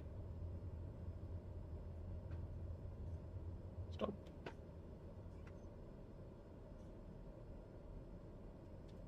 Look at that. 12 gallons left, 4%. All right, let's fill it up a little bit. I don't know when we're gonna get to the next one. Woo! That was BP jet fuel. All right, That was kind of cool, actually. We actually had some fuel there.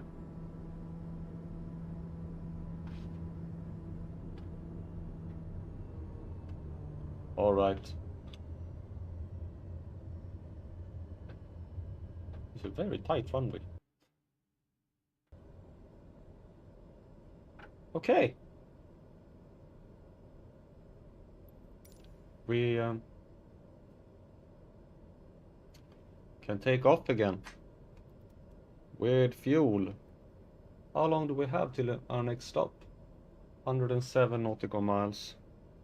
And that is the one with the rhinos. So I'm gonna set it on 10,000 and we're gonna go down a little when we come there.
Oh, now we got some fuel at least.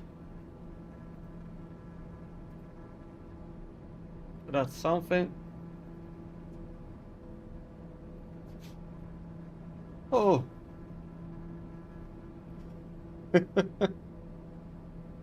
Yeah, I have plenty of fuel left.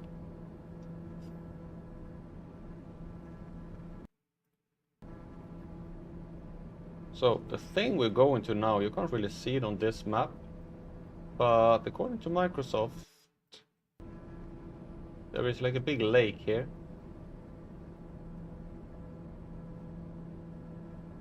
And there's supposed to be rhinos around this.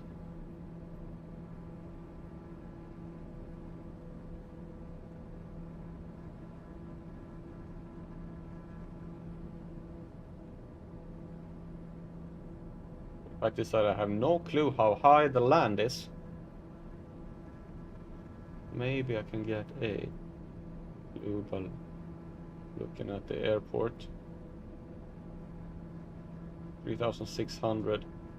Yeah, so going down to around 4,000 should be okay.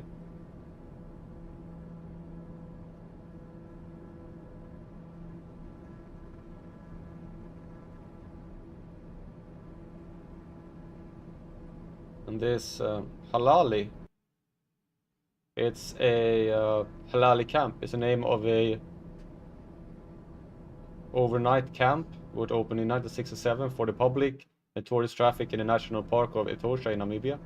It lies on the main road of C38, approximately 70 kilometers from the other two main camps, Okongwati and Tony. Sorry for the complete butcher of the The name is based on the begrep Halali, which comes from the hunter's language. Also stands for health and a earned hunter at the end of the hunt. In this case, it means the later. Very close to Halali, you can see the only mountain in the eastern part of the park. From one of the hills near the camp, you can watch the animals at Moringa water hole. On a hill 2.5 kilometers east of Halali, German troops operated a heliograph that could communicate with soldier station at Fort Nomutani. It's from here the name of the other waterhole northwest of the hill comes, Helio. So we're going into Etosha National Park.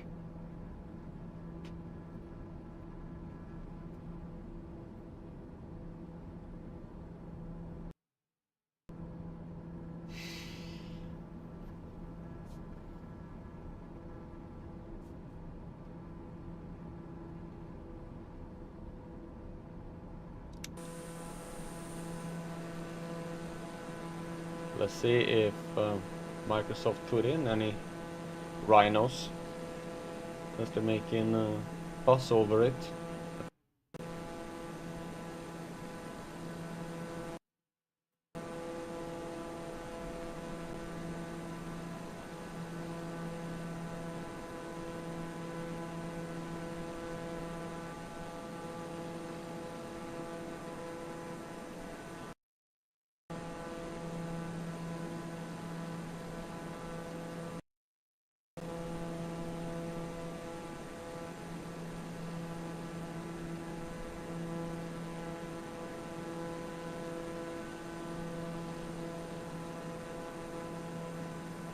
After this, we only have a couple of airports left.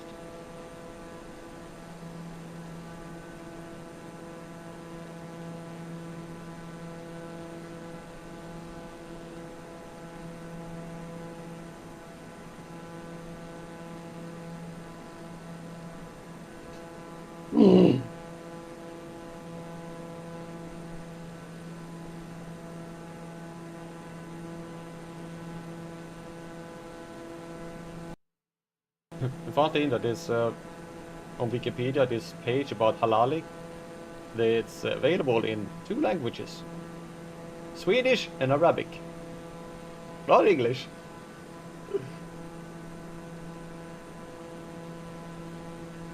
There's a Namibia Wildlife Resort, Halali Camp. That would be kind of cool to go to.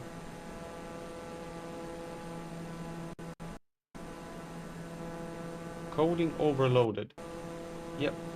What coding and how is it overloaded? Can you please tell me?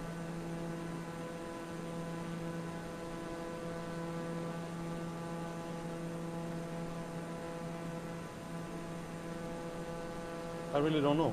I've never had it. I've never had that issue before. That's really weird.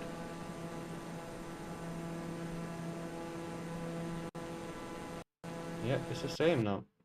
I don't know what it is.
I'm also keeping one eye on my phone because right now there is a derby going on between two biggest clubs in Stockholm.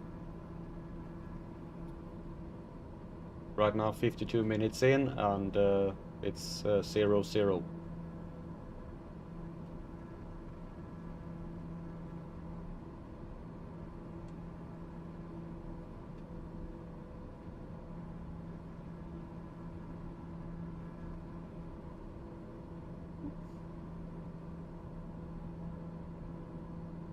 Ooh. Down, if I'd go down with Google Maps right to the what do you mean? I'm not see actually the altitude. Oh, I'm at the bottom, 1100. I can't go down any further.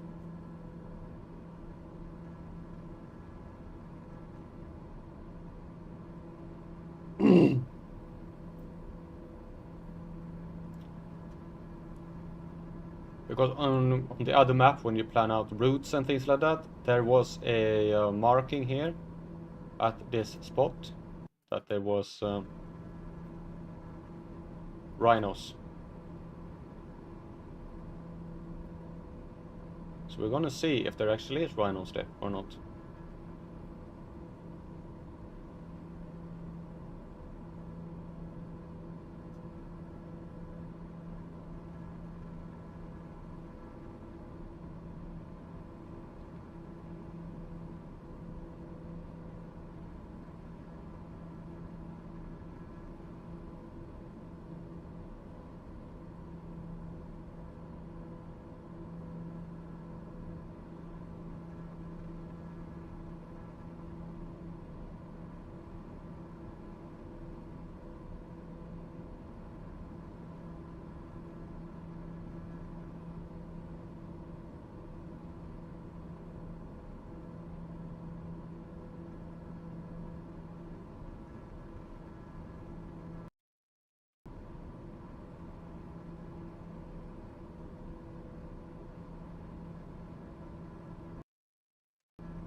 Let's see. I was still quite far away from that point though.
Well, interesting landscape.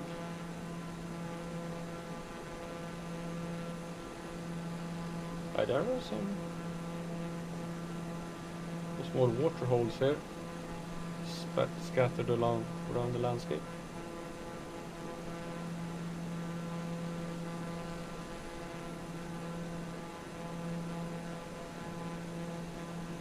But not much going on.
Well, I know one thing I'm gonna do after I finish this stream.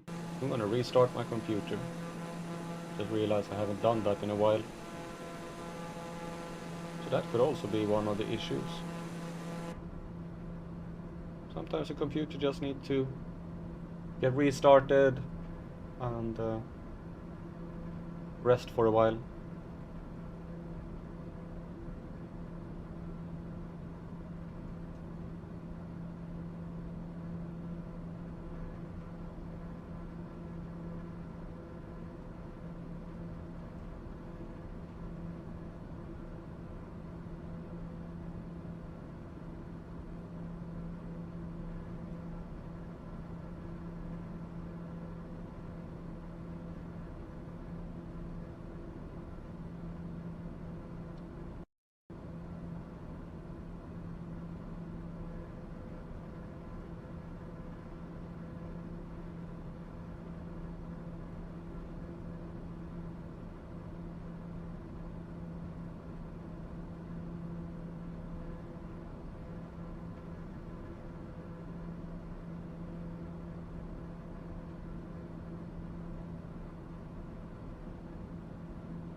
Okay,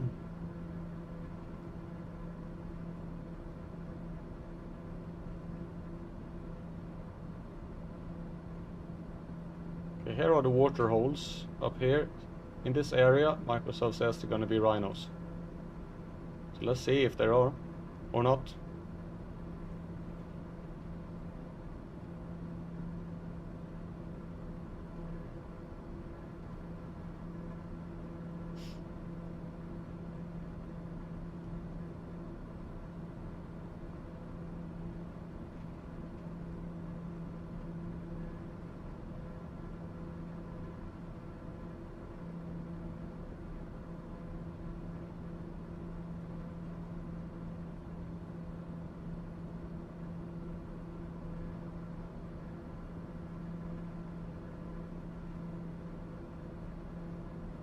What altitude was this airport on? 3,000, so 4.5 should be good.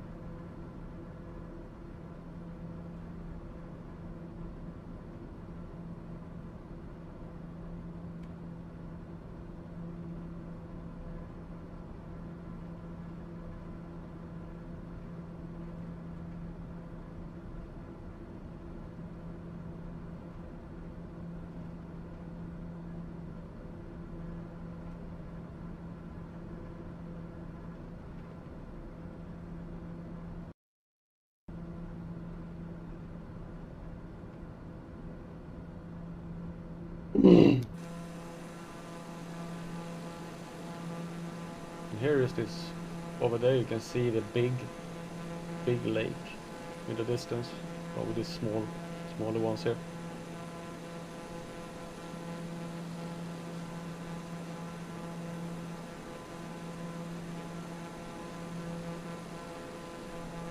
Let's see if Microsoft has rendered any rhinos.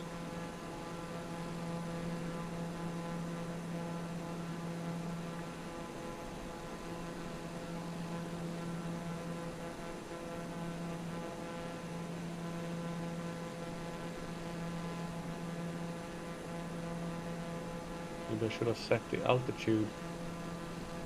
So I really don't know what the altitude is gonna be.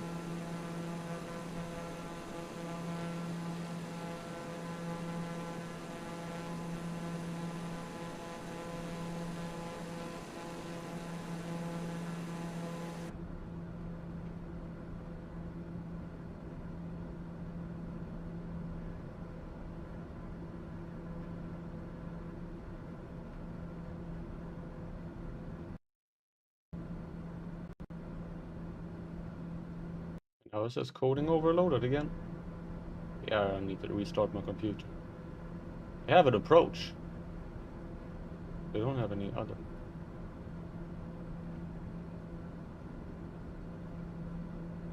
That's big.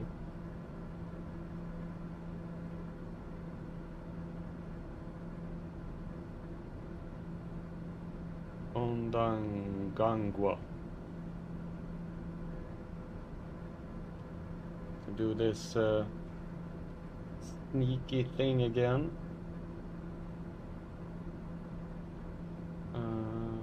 Okongwati. 7 tower. Can request a touch and go. Ondangwa Tower Dahar Tango Sierra 155 9 miles southwest 7,500 feet touch and go.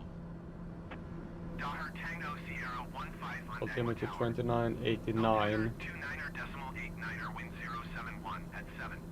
There we go. Straight in runway 08.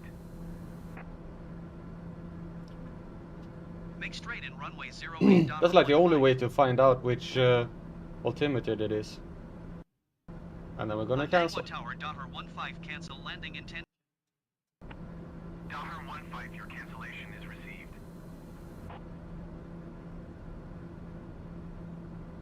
Here we have 14 nautical miles left.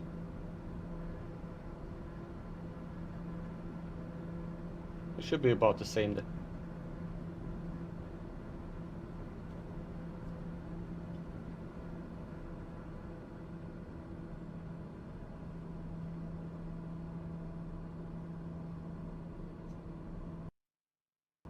sure if it's at this one or this one. Maybe that looks like salt.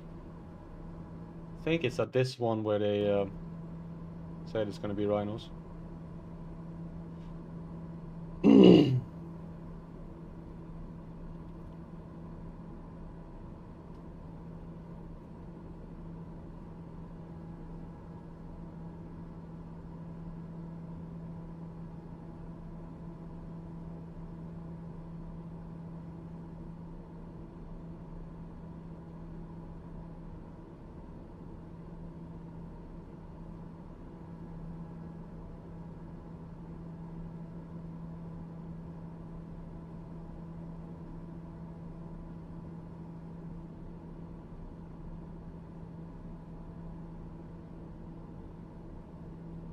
If there are, and I can get a picture of them, I'm definitely gonna change my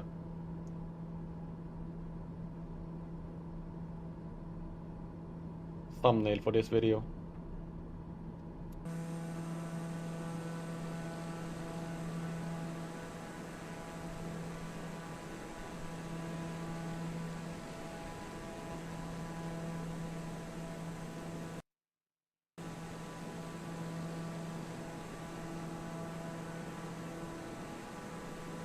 Maybe it's on the other side.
Does look like oil painting.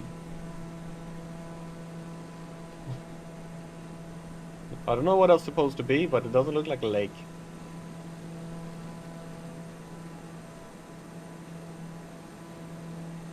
Definitely not a lake because there's trees in it.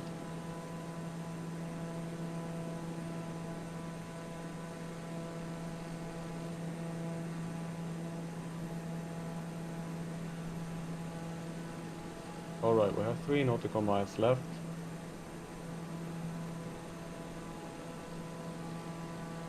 We'll slow down a little bit more.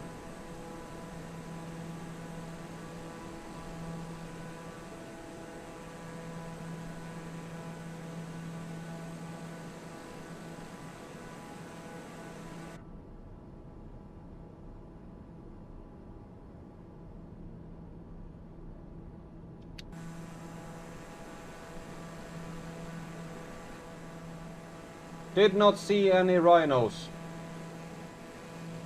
Microsoft cheated me. There's definitely no rhinos here.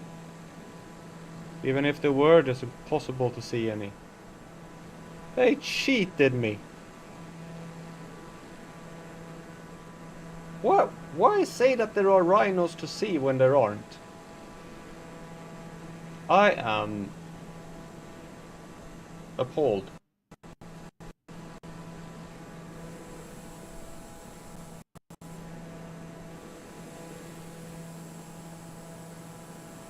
There were no... There's definitely no rhinos in that area at all. Huh. Whoa. I am.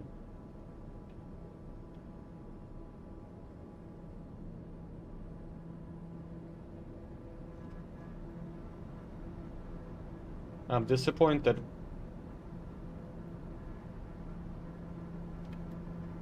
How long do we have to the next one? 49.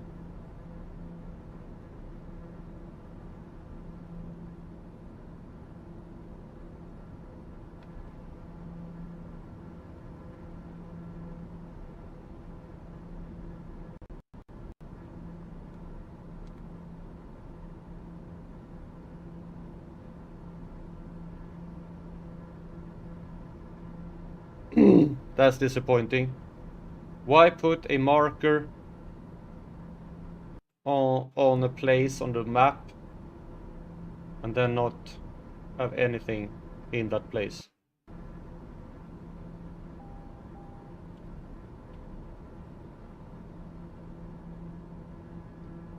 That is really bad.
Four and a half. 10:30. Okay.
Okay, we need to start going down now instead.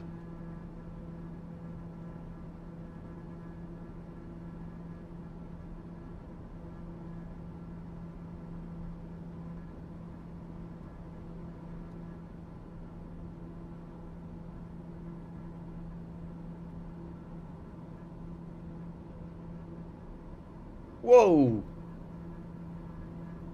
That's a big salt flat. Doesn't look like a lake, it's more of a dried out lake.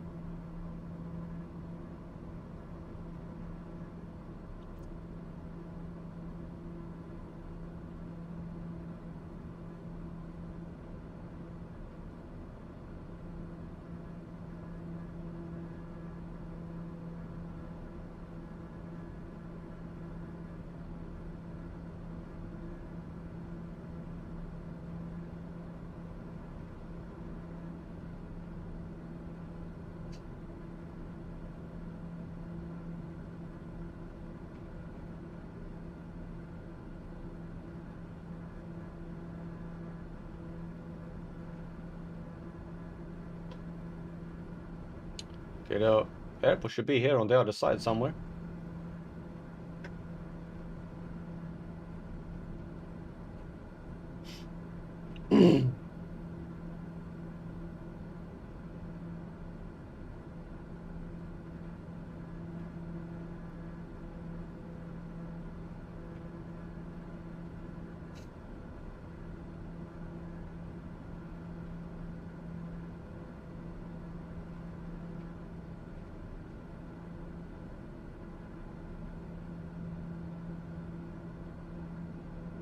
Hmm.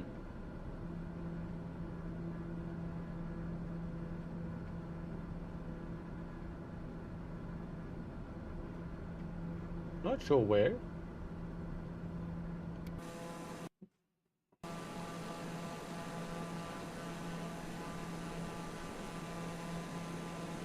Consumable.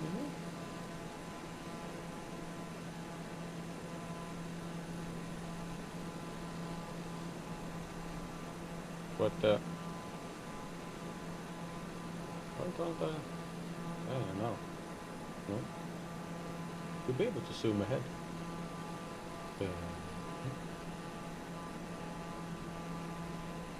Can't spot the airport anywhere. Oh well. We have some distance before we get to it.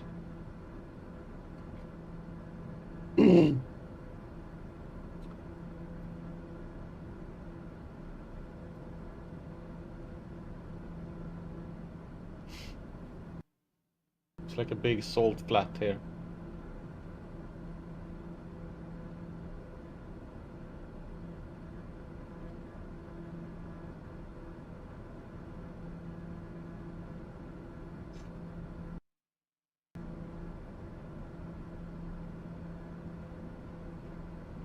Ah, the airport is probably somewhere around in that direction. Should have basically a straight in approach here on runway 13.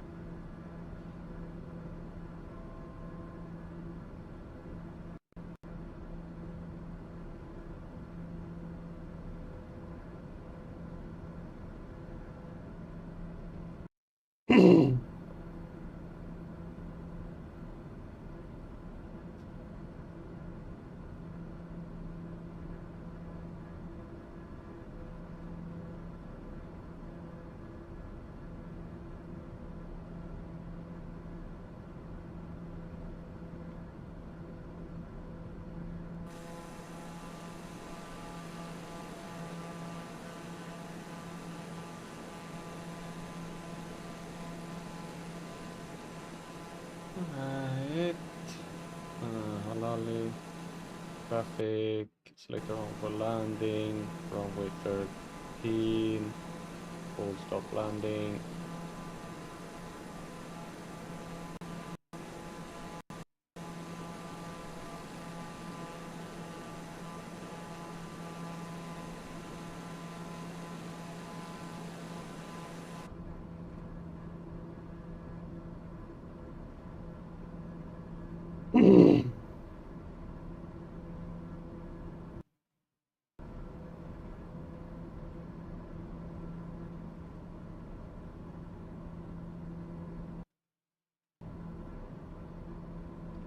This whole thing is called Etosha Pan.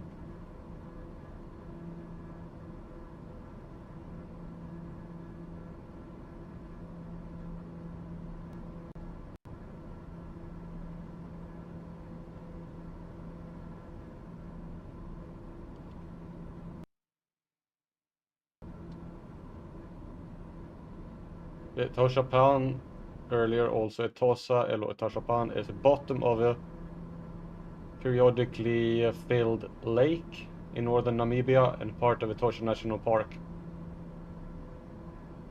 It covers the area of 4,760 square kilometers with a maximum length of 120 kilometers and a maximum width of 55 kilometers.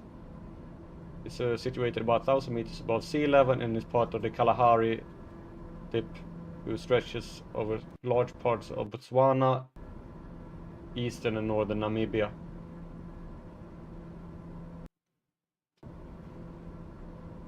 So it's like a salt plain.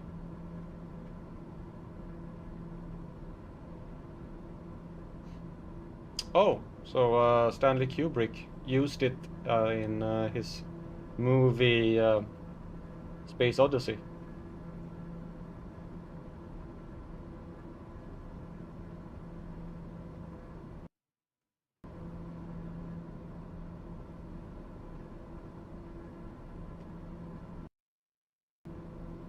Right, let's see if we can spot the airport somewhere.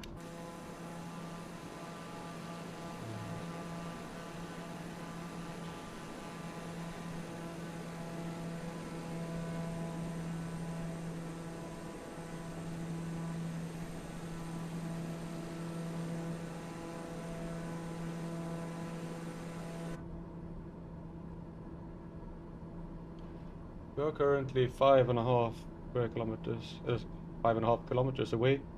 Gonna pull down on the power.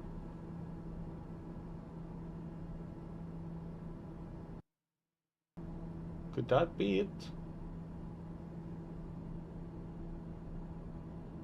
Or there? I think it's here.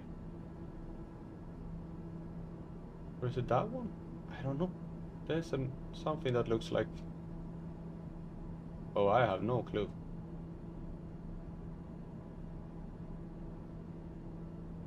No, it's probably that one. Yeah, it's that one.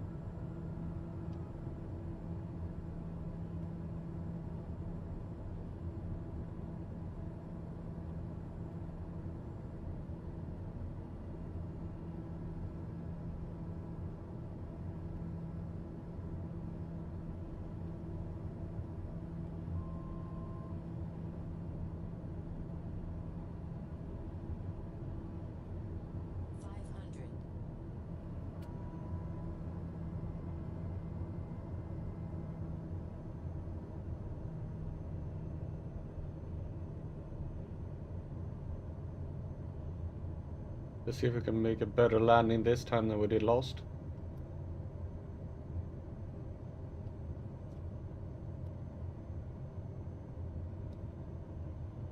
Well, come on.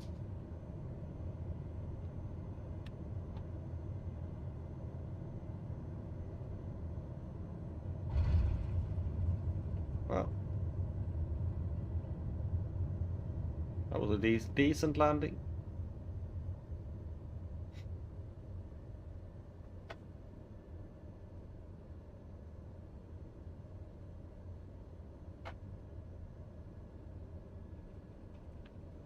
Welcome to Halali Halali Camp in Etosha National Park.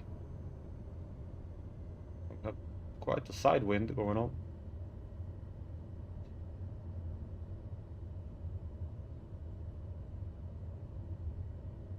Should really take off from there, but I want to just continue on our path here.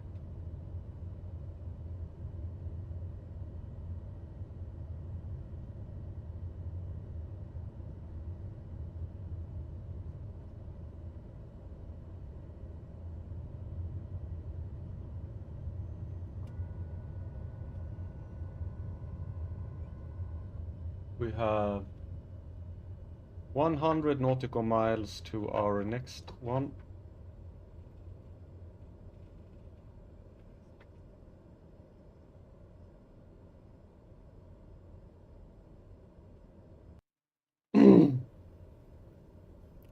So let's not waste any time and just get going. Whoa, keep it on the straight and narrow.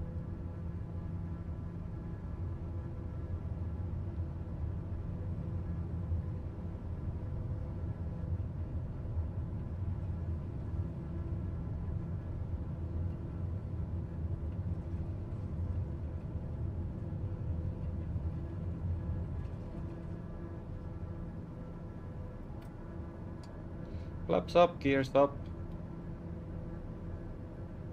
We're saying bye-bye to Halali.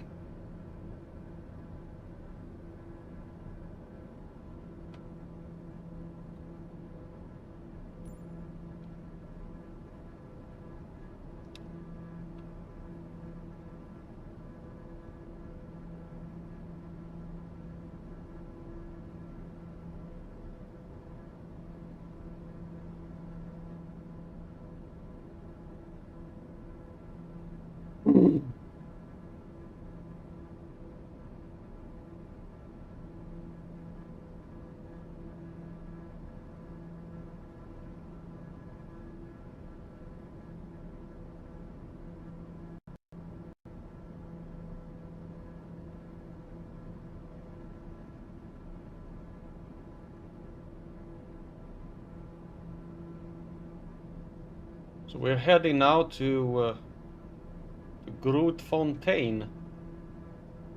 The Grootfontein, in English Great Spring, is in Boer. Named after the nearby hot springs, is a town with around 27,000 inhabitants in the Otjiwarongo region of central Namibia. It is one of 3 towns in the Otavi Triangle, situated on a B8 national road that leads from Otavi to the Caprivi Strip. The place was known to the Herero under the name Otjiwarongo in 1885-40 Boer family. I was correct.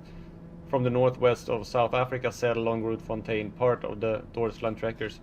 They were heading towards Angola when that territory fell under Portuguese control. They turned back and established the Republic of Okongwati at Grootfontein. Abandoned by 1887, it became the headquarters of the Southwest Africa Company in 1893. In 1908, the Roman Catholic Church established a mission in Grootfontein as the basis of their eventually successful attempt to establish missions in Okongwati. Like all towns on the Otavi Triangle, Grootfontein is green in summer but drier in winter and spring. Jacaranda and flamboyant trees bloom in profusion. The town has an old German Schutztruppe fortress from the year 1896, which today houses a museum that expounds on the local history.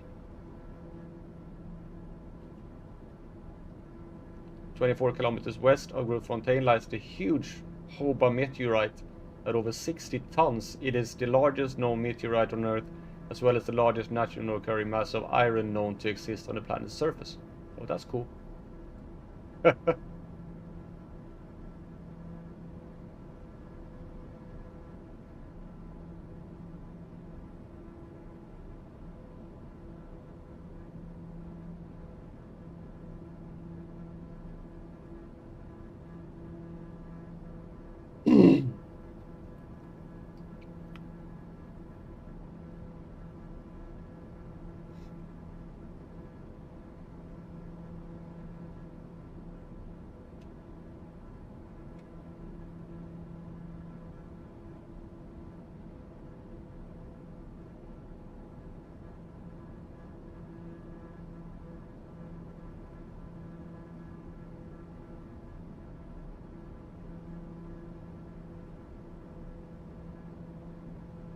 Grootfontein.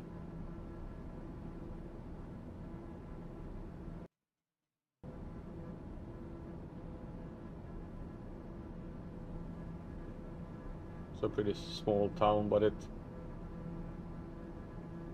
was decently modern for being in Africa, like paved roads and even a roundabout. It looks very modern.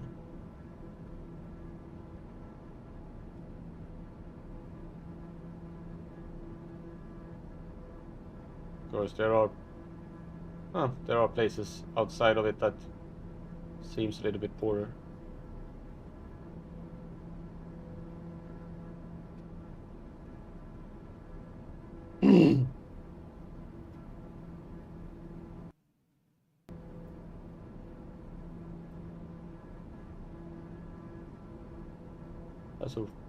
That's a railroad, and seems like the railroad actually ends in this town.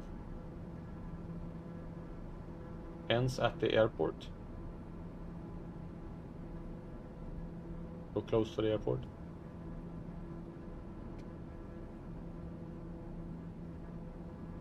Okay, this is located on 4,609 feet. That's pretty high. So if we go up to 5.5, 14.5, 30, 43, 44, 47. Yeah.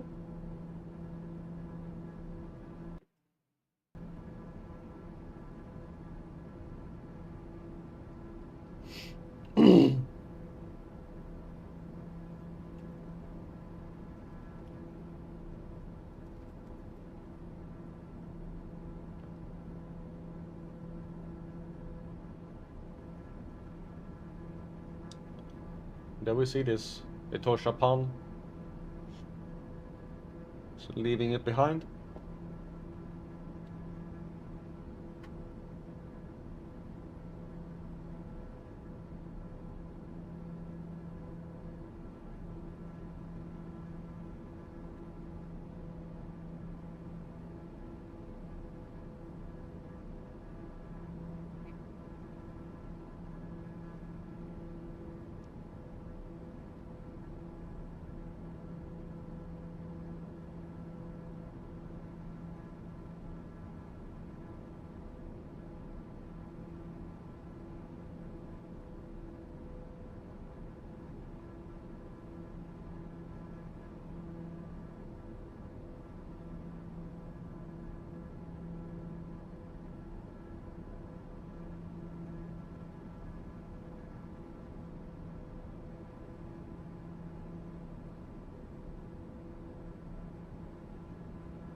So we have this Grootfontein, apparently have an approach.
Okay, we're leveled out at 20,000 feet here.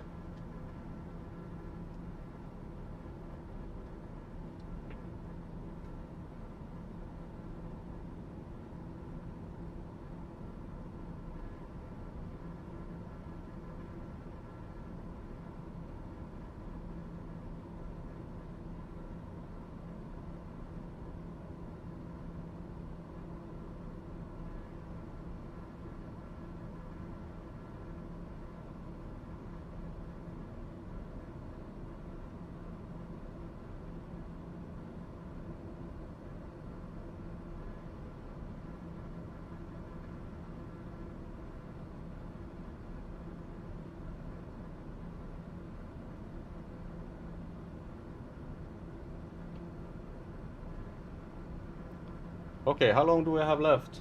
72 nautical miles. Oh. We are flat out. I think it can go up to 25 maybe? 2060, no. That would be too high.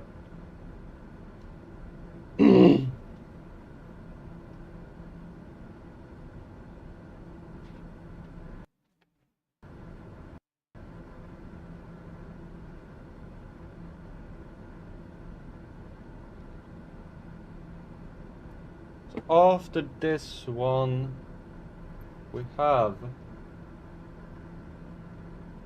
to Otjiwarongo, about 100 nautical miles, and then 133 nautical miles down to yeah, Eros. That is the airport in Windhoek. I don't know why it's called Eros.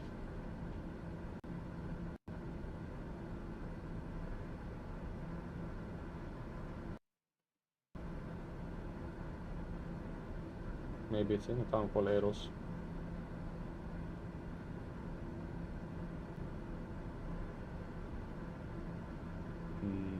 No. It's called Windhoek Eros Airport. All right.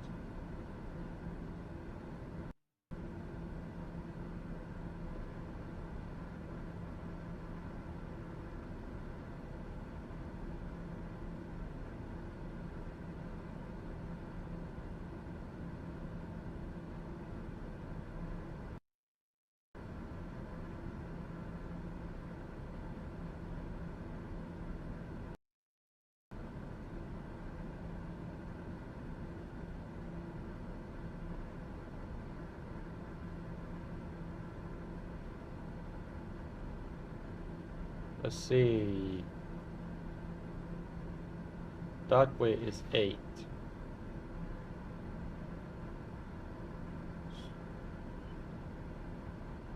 We fly 116 right now. I'm gonna put heading of 130, 140. Then when we get somewhere here, we can deviate a little bit and then turn into the airport. I'm gonna see what they say, if you can Two nearest airport. F Y G F F Y G. It is not available yet. FYT, even FYTM. There is FYTM. There are too many airports. FY.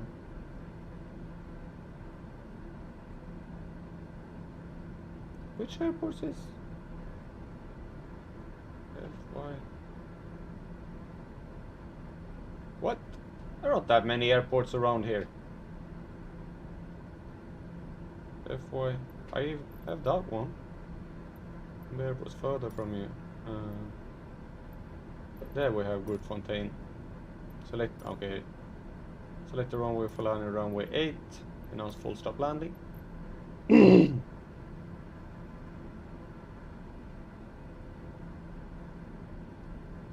Hey, Smile woke up. Hello, Smile.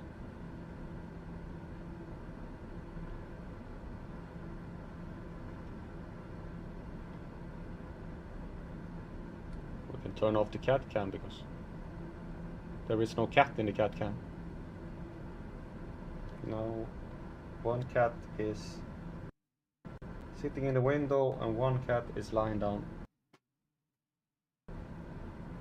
Can do this.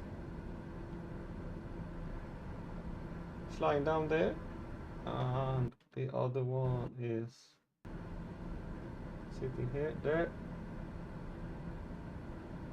See the little face of Smile. Hello, Smile. Smile for the camera. We have Luma lying there, little bed.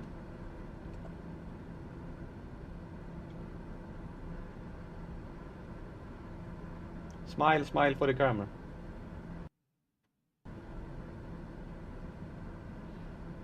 Okay, we're gonna start going down.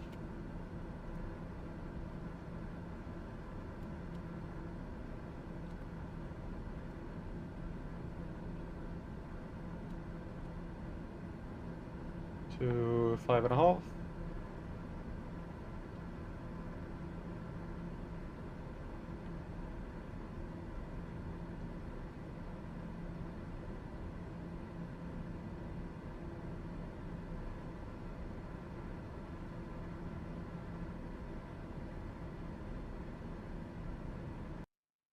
Five, 6.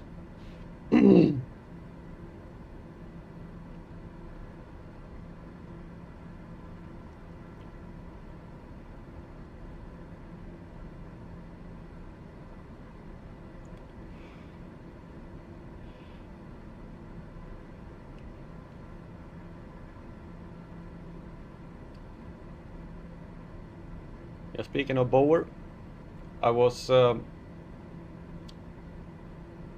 before I'm going to a country festival in South Africa this autumn with a friend of mine. He asked me if I wanted to go, and I thought it was cool.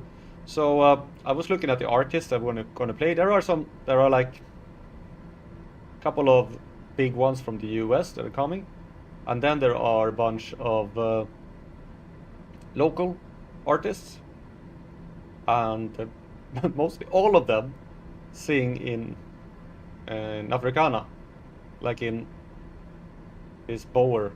I think it's Boer. It's like a mix of Dutch and English language. So try to understand that. That's going to be interesting. I have no clue. I don't speak it. I'm going to sit and listen to some of those artists. So that's going to be cool. Here is something completely new.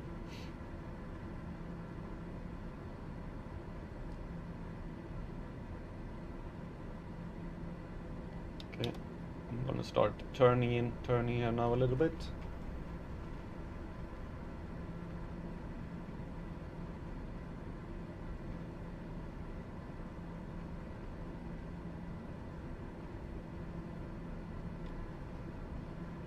I can line up with the runway. The runway is at 8. Right now it's 118.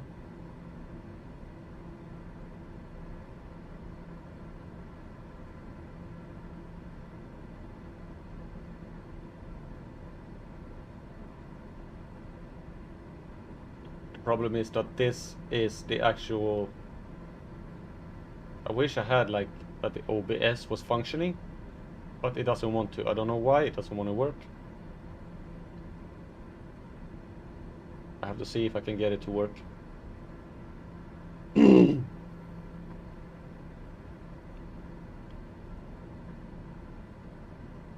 I know that there are things on training sessions on the flight simulator program, in flight simulator, where you can like train all these instruments. Maybe I will do that.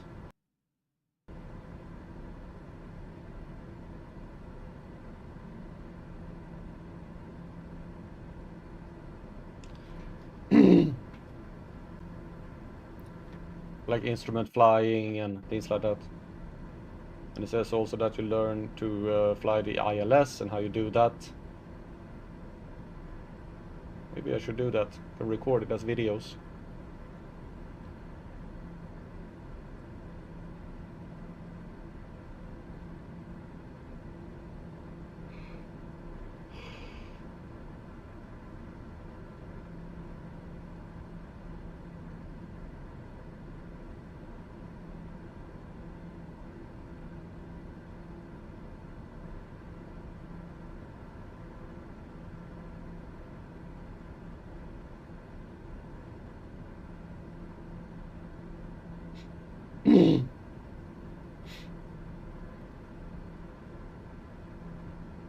The thing is that this thing that it centers on isn't always where the actual runway is. I've seen like, hey, this one is there and the runway is like over here. So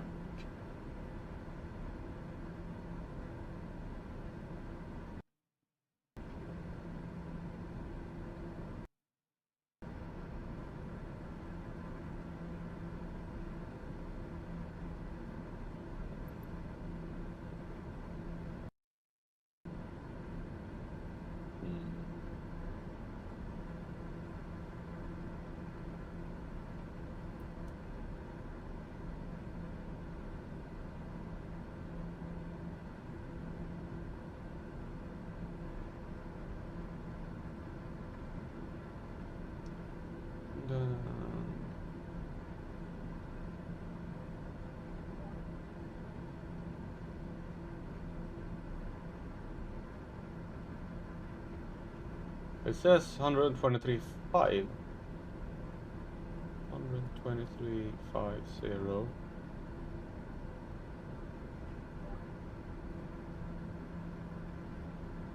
Nothing. Okay.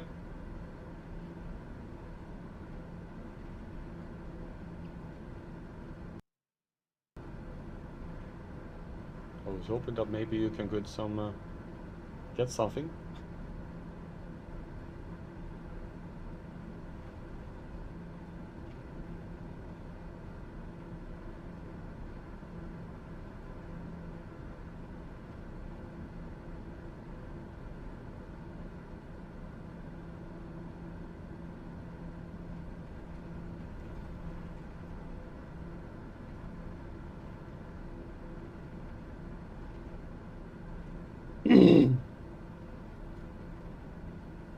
Okay, starting to turn in towards the runway here.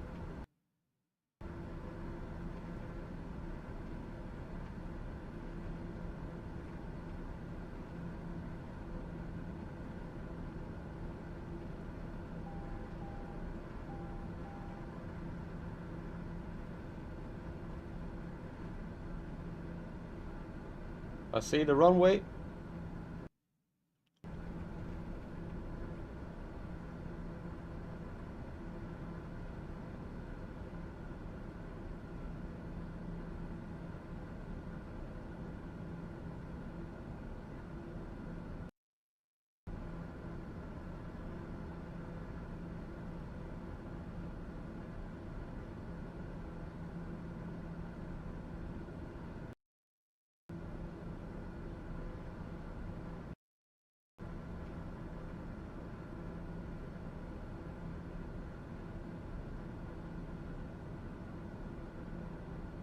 Which one is the runway? Is it the left or the right?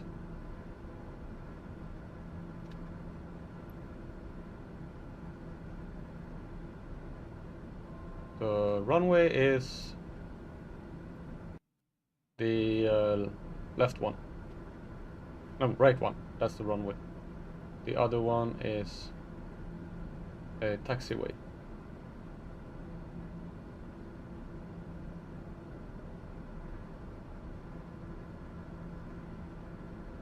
I was a little bit early here down on further down. So we're gonna get a nice view of the treetops as we fly over.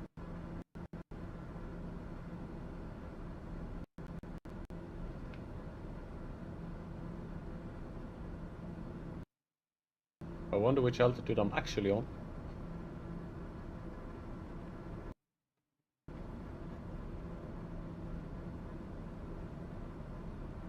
It says I'm on 1,000 feet. 300 meters. I actually doubt that a little bit. Okay, we are... No clue.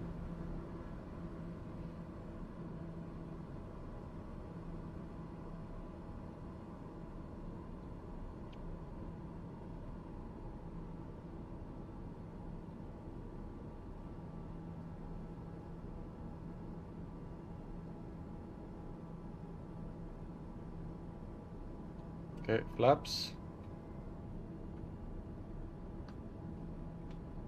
Gears.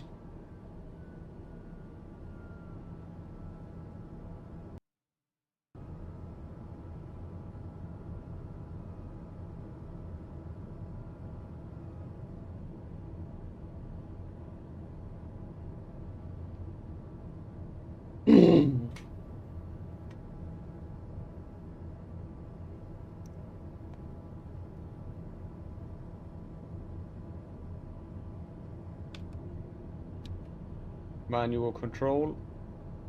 Lining up with the runway.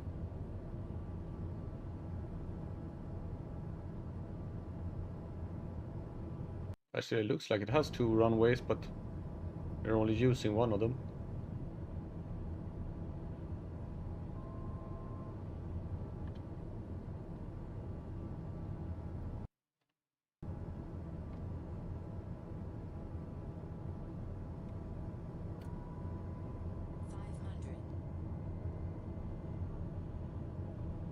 I'm way too high. Let's go down a little bit. Let's see. There we have one red, two reds. That we go. We are on grid low. There we go. Trying to get the red lights. Should be two of them all the time. Then we're on a perfect glide down to the airport, down to the start of the runway. Three.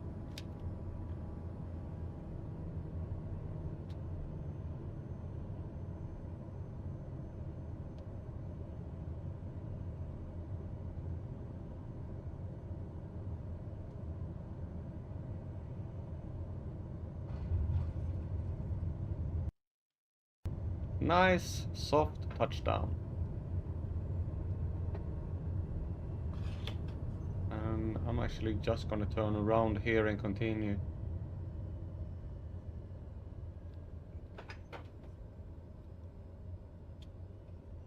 Wanna try and get this. Why do you want to turn around? You have such much runway to use here, so you might as well just take off. It's a really long runway. Alright.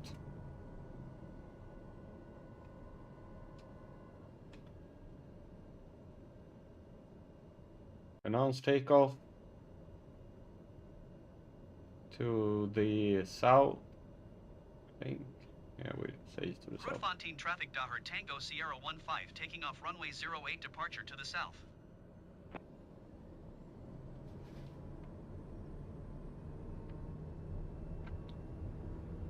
You don't want to refuel? Yeah, we'll have enough so we can get us to the next airport.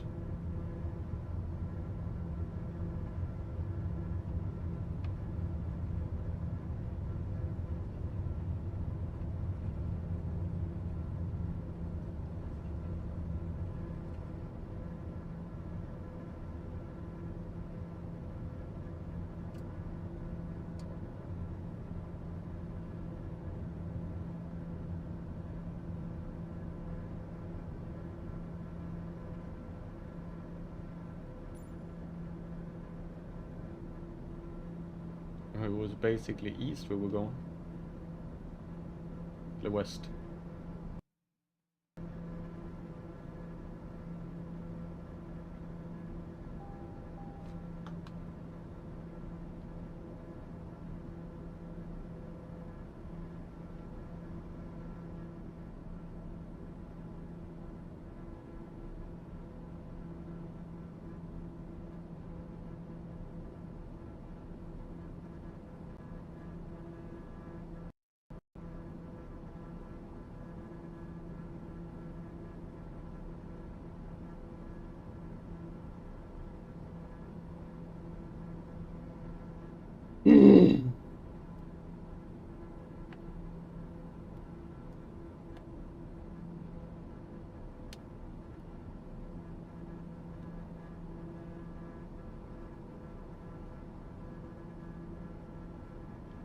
How long do we have? 96.5.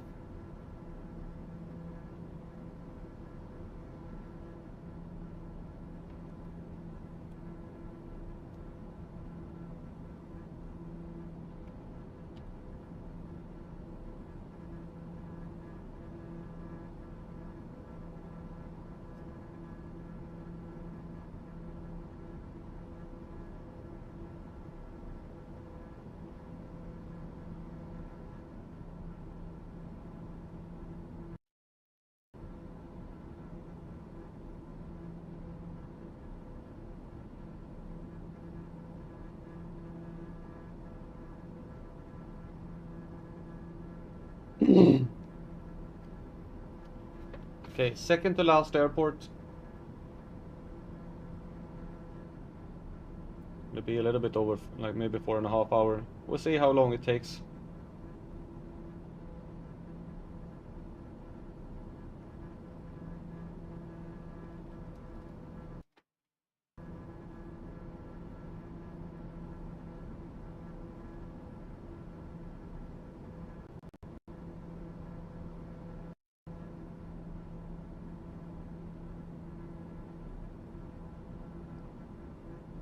This looks like the US. Like, bro.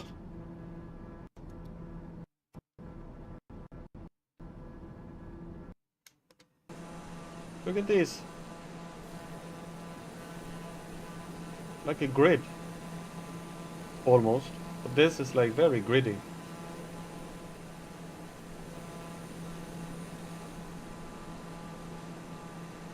Nitty gritty.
Oh, okay.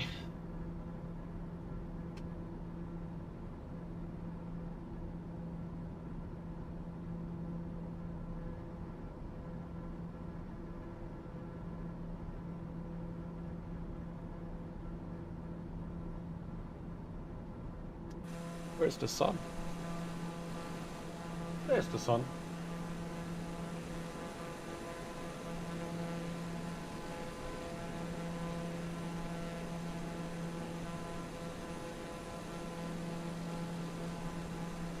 Okay.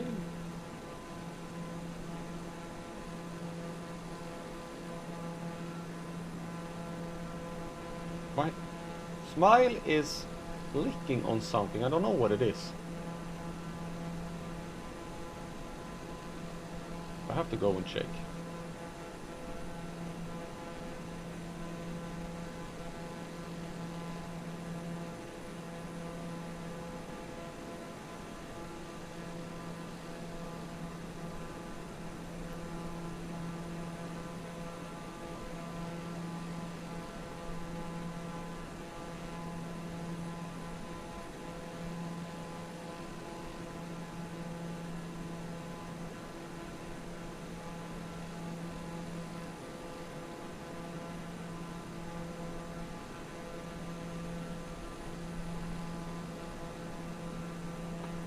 My daughter left, ate some crackers yesterday, and she left some on her computer table. I don't know why she left them there, but she did. And now Smile has found them and started licking on them.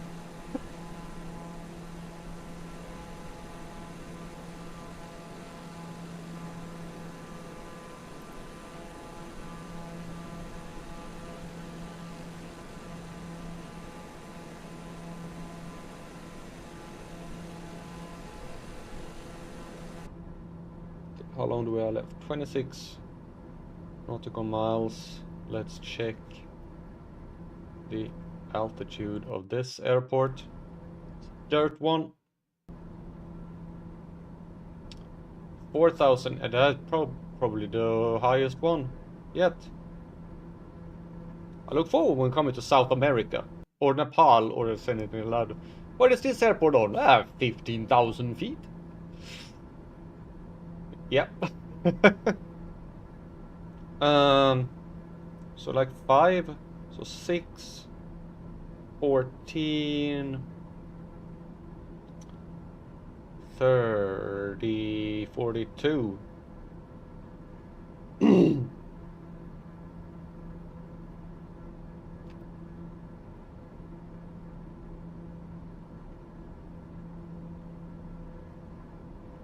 if I go up higher there, then it's 19 times 3 up. I don't know, it's him.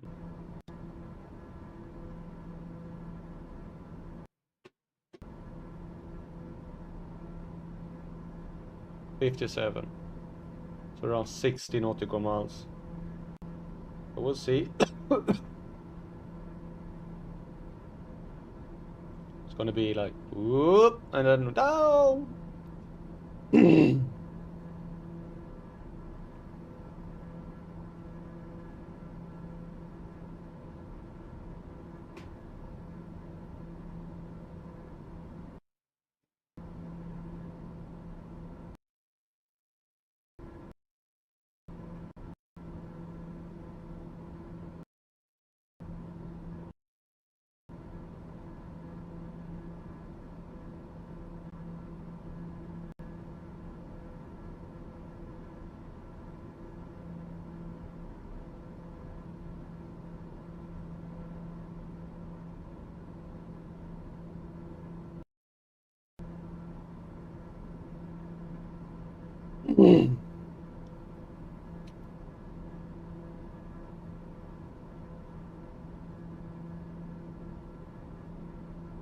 I doubt I will be able to reach it. Let's see. 21. I think I would just be able to reach 25,000 before I start going down. It would be like it would be like a roller coaster, topping out and after going down.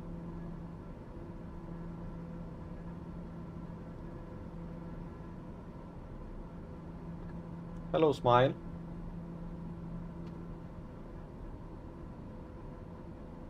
Yeah, I know you want food, but it's not time for food yet.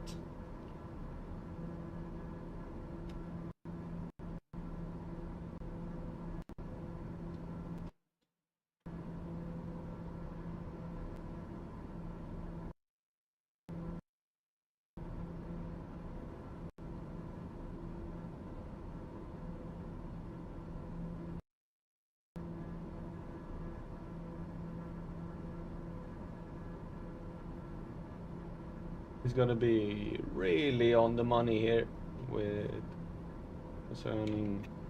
They have 2 runways, 2, 6, 9, 24, and 27. 9 on 27 is the almost. We're probably gonna go in on 27.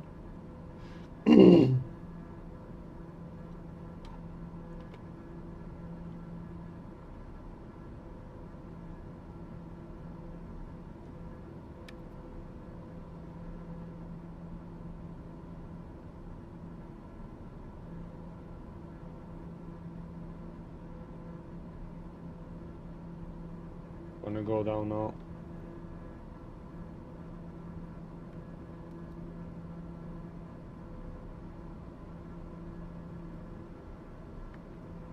Start going down.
Hey, I never said anything about this town we're going to, which is Otjiwarongo. It's a city of around 50,000 inhabitants in the Otjiwarongo region of Namibia. It is in the district capital of the Otjiwarongo electoral constitution and also the capital of Otjiwarongo. Otjiwarongo is situated in central North Namibia on the Trans-Namibia Railway. It is the biggest business center for the Otjiwarongo region.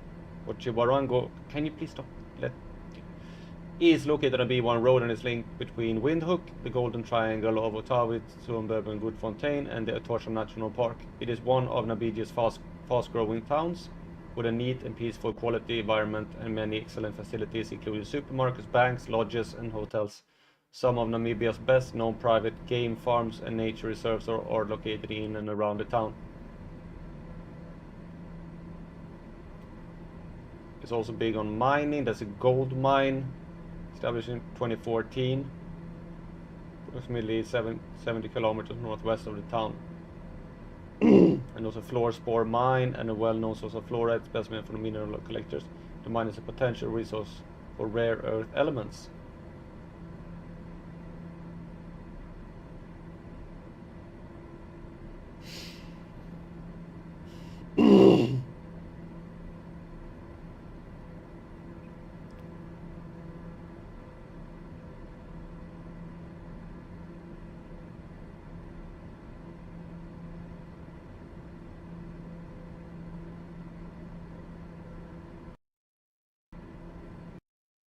There's a bigger one. Alogrove Safari Lodge. Oh, okay. So there's like this one is a small one in the town. Then there's a big one at the lodge. Okay. So the lodge is a place where it's more.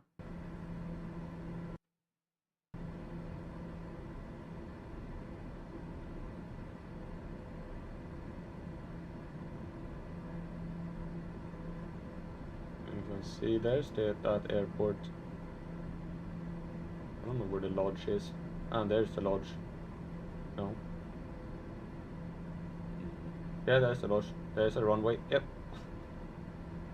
Sort of bigger runway. Probably gonna pass it. Oh, we need to go down more.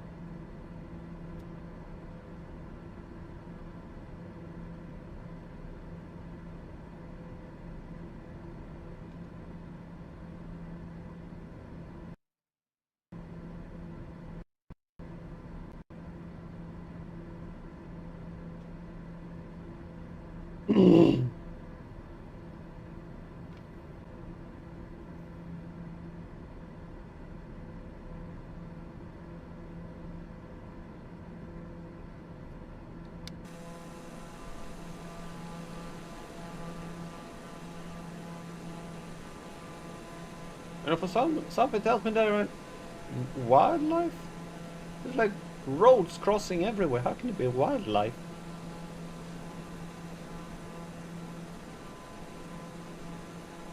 It says wildlife, but There are basically roads everywhere. I don't know why they call it a wildlife lodge. There ain't no wildlife around here. Like roads everywhere. I wouldn't want to go there on the wildlife. Look at all these roads.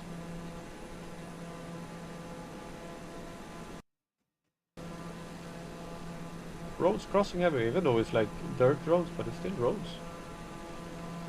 It's not much of a wildlife. The other one was much more wildlife.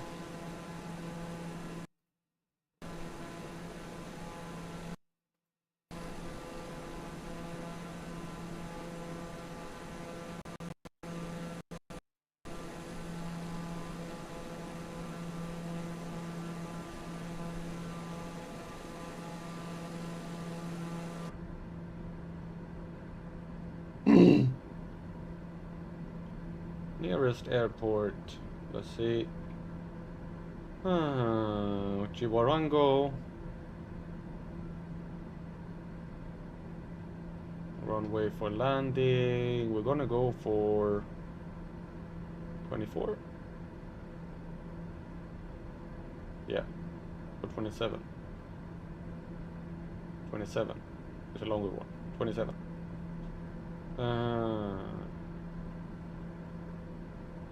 Announce full stop landing.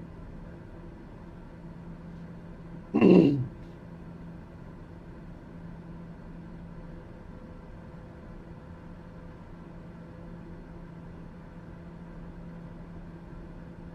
nautical miles left.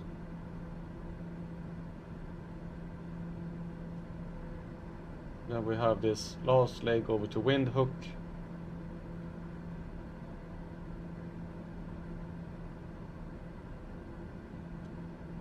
Shy thinking.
That's a nice image.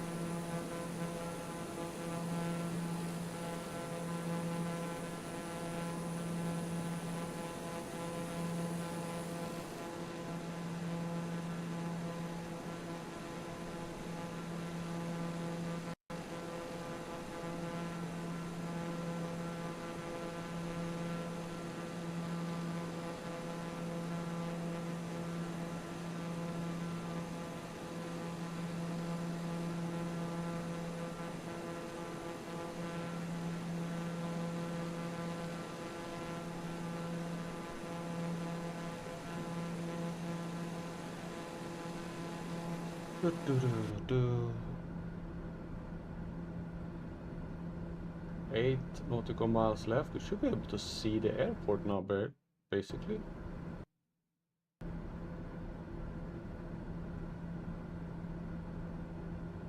See the airport there.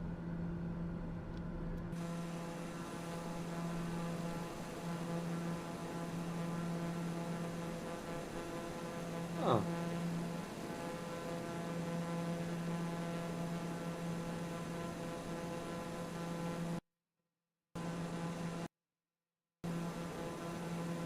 There is the town.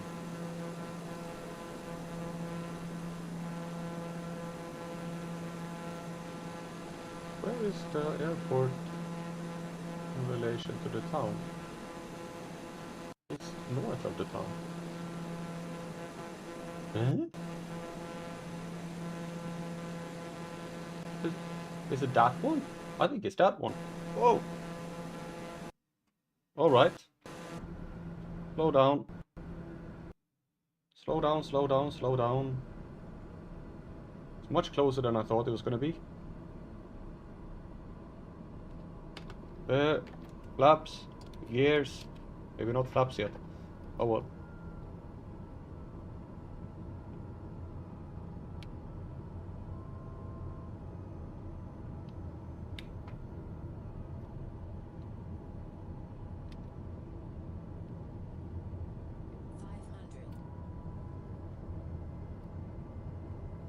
Need to slow down. It's a dirt runway. It was a long time since we landed on one of those. Ah, well, we're making it. Gears are down.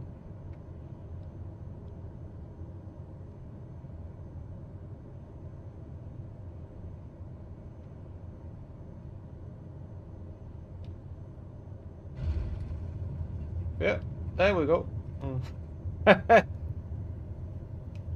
Like, there is the runway.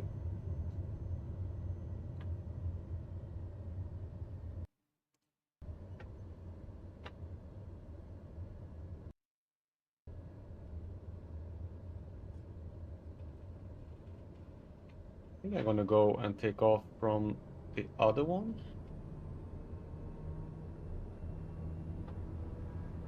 From this one, because then we can take off in a direction. Wonder if we can take off from that one way. There is a runway.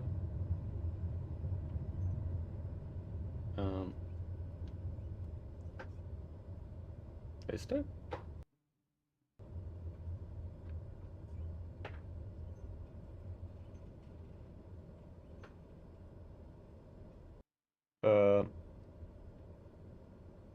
Sort of. No. Yeah, I know that there's supposed to be a runway here, like in that direction, but it really doesn't feel like it. We're gonna take off here. Flap set. You have enough? Yeah, we have enough fuel. Alright.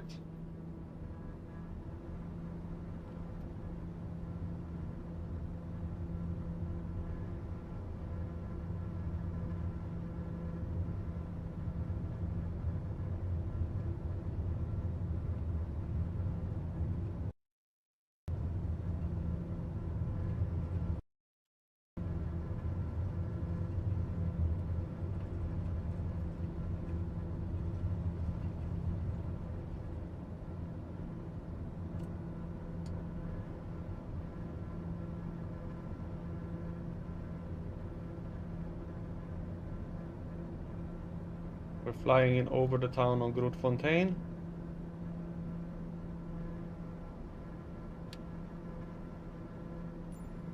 Down towards Windhoek.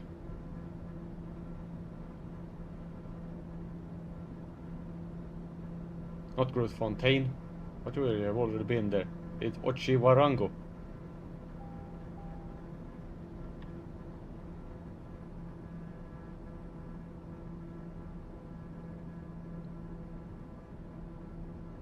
Paved road here as well. Like a boulevard there in the middle.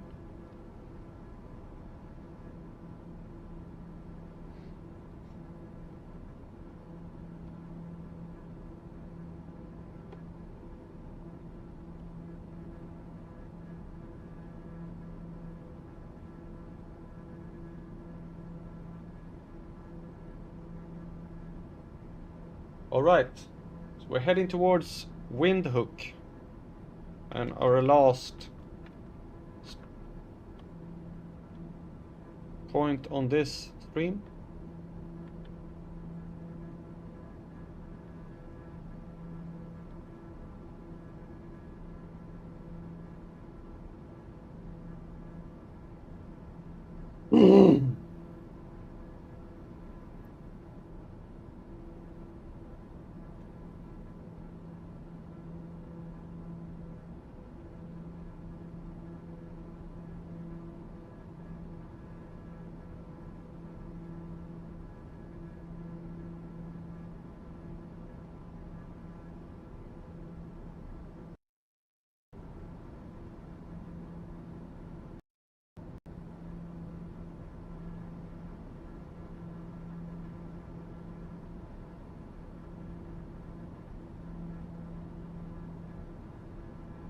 And as we're climbing out here, I need to get something to drink. So I'll be right back.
Okay. How long do we have left? 170 nautical miles. We're climbing towards 15,000 feet. And let's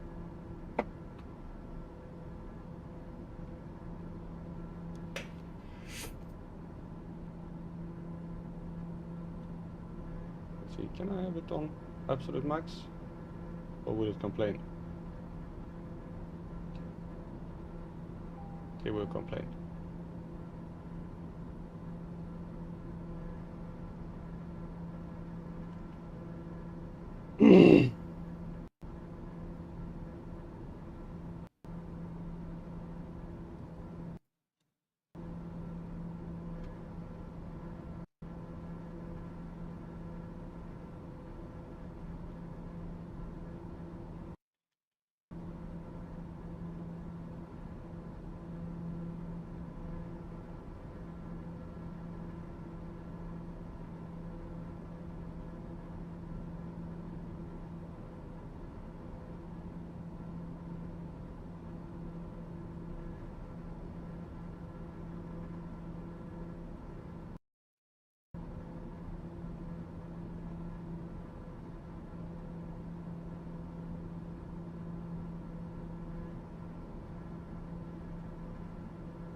Okay. Well, maybe I should start calculating. Yeah, that can be a good idea. So I have that done and set. Windhoek is located on 5,500 feet. We're just going up. Going up, up, up, 6.5. That's 21.5, 63.5, like 65 nautical miles. Alright, that's good. That was some fast math.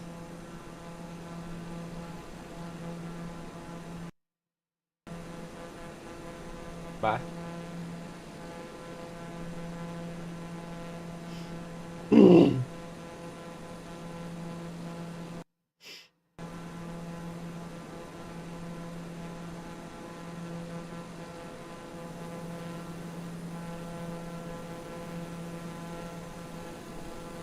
Still climbing.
"91 nautical miles left to Windhoek."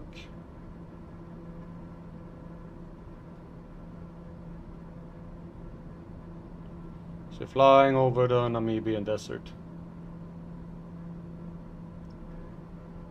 It'll be a little bit more fun once we get down to South Africa. When is that? I have one more stream here.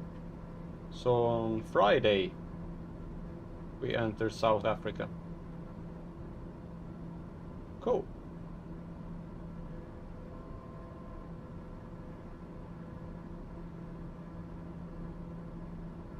And then I also have a lot of things I need to do off camera. Not off camera, but off stream.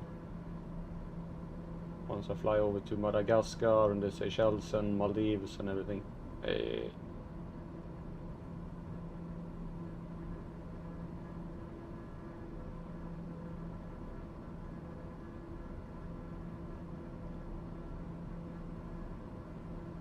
we said anything about Windhoek? No? Windhoek is the capital and largest city of Namibia. It is located in central Namibia in the Comas Highland Plateau area at around 1700 meters or 5,600 feet above sea level, almost exactly at the country's geographical center. The population of Windhoek, which was 486,000 in 2023, is constantly growing due to the continuing migration from other regions in Namibia. Windhoek is the social, economic, political, and cultural center of the country. Nearly every Namibian national enterprise, governmental body, educational, and cultural institution is headquartered there. The city developed at the site of a permanent hot spring known to the local pastoral tribes. It developed rapidly after Jonker Afrikaner, captain of the Orlam, settled there in 1840 and built a stone church for his community. In the decades following, multiple wars and armed hostilities resulted in the neglect and destruction of the new settlement. Windhoek was founded a second time in 1819 by the Imperial German Army, Major Kurt von Francois, when the territory was colonized by the German Empire.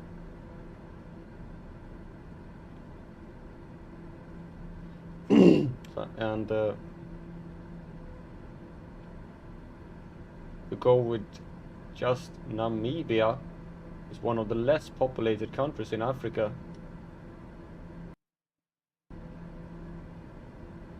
It has a population of just over 3 million people, about an area of 825,000 square kilometers.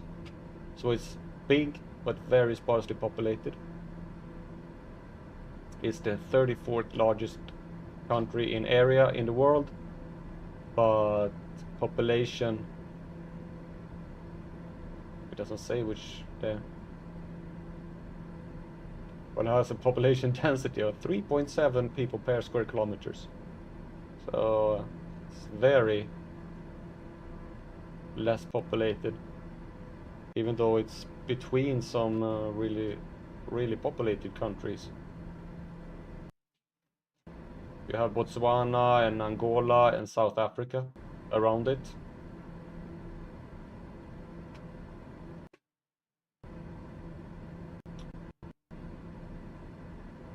But it's mainly due to that there are really no big rivers flowing through it or anything like that. So there is no, and also a lot of the country is either very mountainous or it's a desert.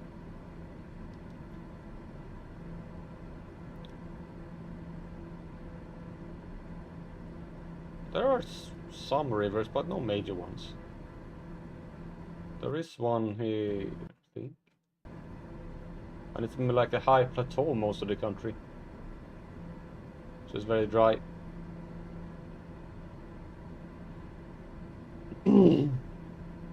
Alright, we're gonna start going down in a little while. I'm actually reached 28,000 feet. That's cool. And got to fly on it for a little while.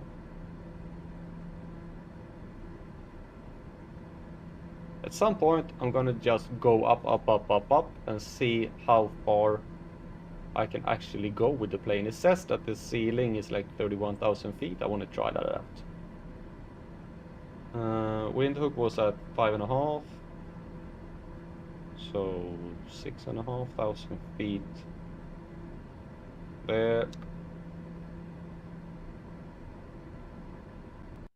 I'm gonna start going down.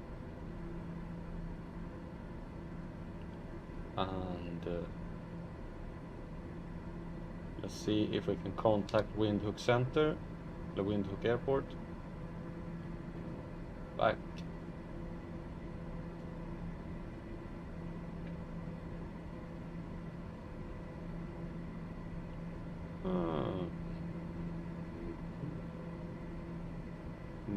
Not yet. Mount Etio Airport. Okay. What is the name? Airports farther away from you, can we take? And here comes that coding overload again.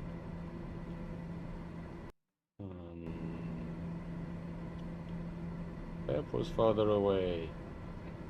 What is that? FYWE.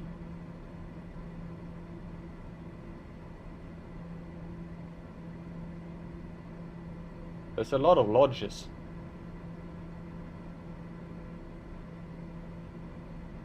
It's not that far away, is it?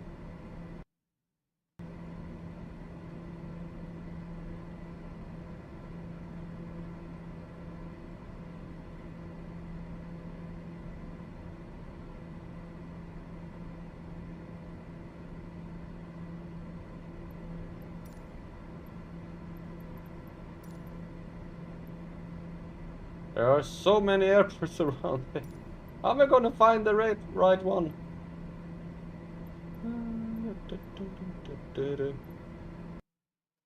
I want that one. They even have an approach, so I need it. Let's see. I should be able. There aren't that many airports around. Oh, there are. Okay. FYSN is available. FY.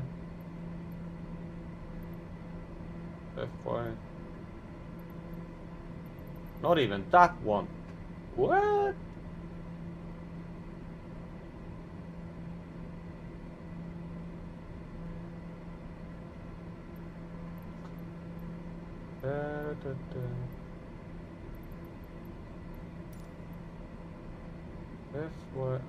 I don't know. There, Windhoek. No, that was the wrong one. That was not the one I was looking for. Eros. There we have it. Tune Eros Tower. Request full stop landing. Eros Tower. Her Tango Sierra 15 is 48 miles north, flight level 230 with Charlie to land. Her Tango Sierra 15 Eros Tower. Oh, they want me to turn around. 0.04 wind 011 at 4. Make left traffic runway 01. Make left downwind runway Oh. 01 15. Okay, wind that. Alright, I get it. But there's a long runway. I don't have any problem landing on it. Oh. Oh well.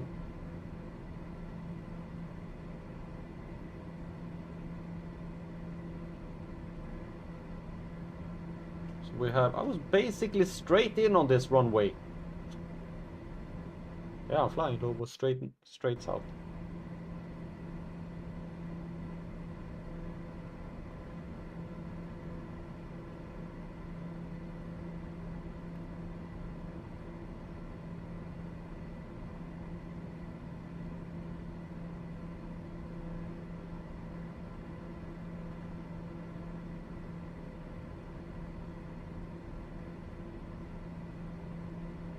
I'm gonna make like a,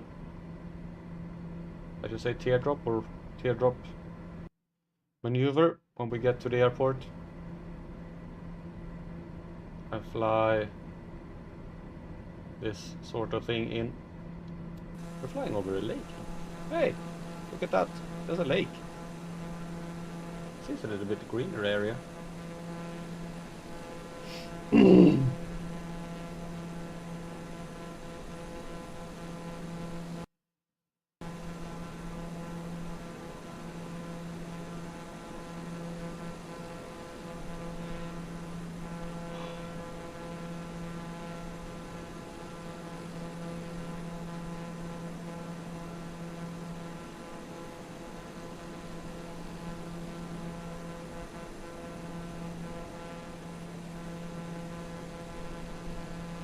Mountains to the left, mountains to the right.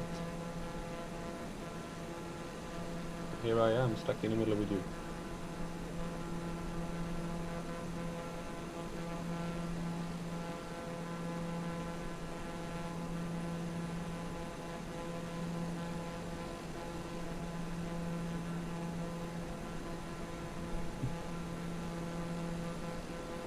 Okay, there's some. Should be an airport right below us. Oh, there it is.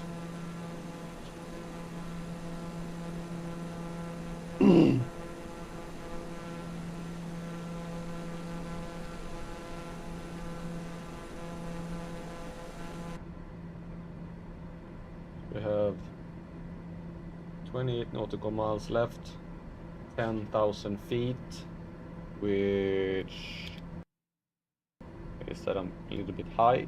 Oh wait, it doesn't really matter because I'm gonna have to go around, so being high is just a benefit for me right now.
There is the runway. I feel I'm a little bit high. But I'm gonna have to go round anyway, so there are some high mountains on the side. That is not an easy runway.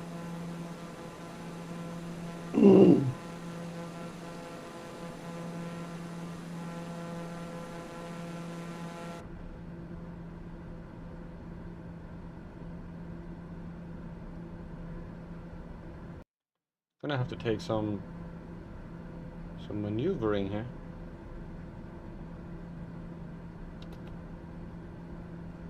Gonna start turning.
Okay, this is gonna be interesting because there are mountains there.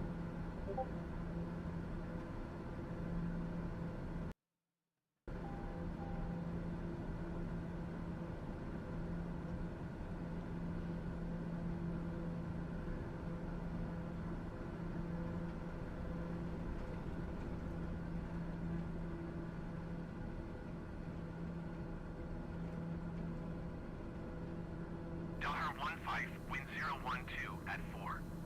Cleared to land runway 01. Cleared to land runway 01, Daughter 15.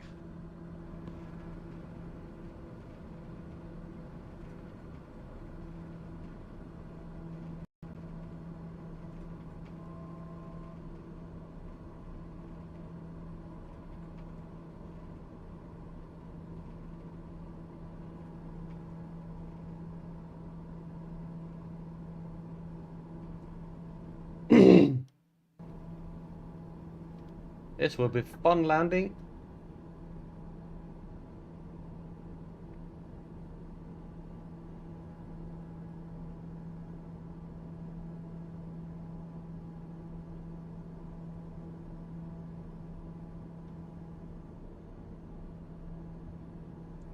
And I think I'm very, very close to like lining up perfectly here.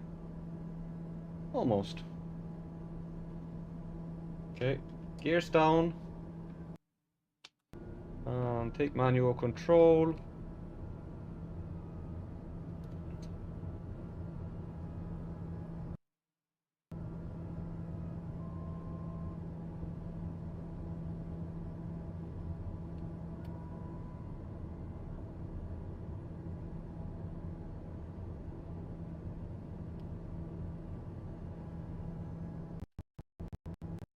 Oh no no no no no no no no no! Don't do that now.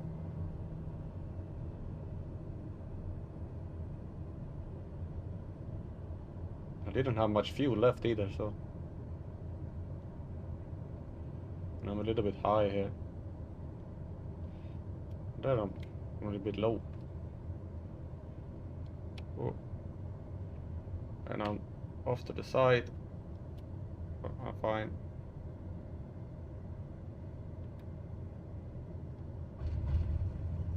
Oh, oh no no no no! Come on! There we go. Oh, I'm off. Ugh. Contact ground on 118.7. Okay, that was the last one that we had on this stream. I'm going to contact. Daughter 15. Goodbye.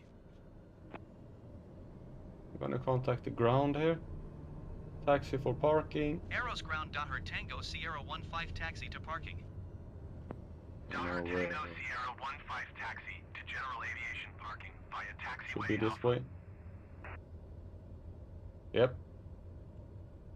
Okay, those of you who watched, and even if you watch this after, thank you for watching. If you want to see more of this, I stream every Sunday and Tuesday, and every other Friday. General aviation parking via taxiway Alpha Daughter 15. And I'm doing a world tour, visiting every single country in the world. And you are in the wrong place there, buddy. And I'm not doing it like one town in each country. I am doing it a very convoluted way. Trying to visit as much of each country as I can. Some countries more than others, because some countries have more to offer than others. Spent like 10 streams in France, for example. Oh, with a slower plane. And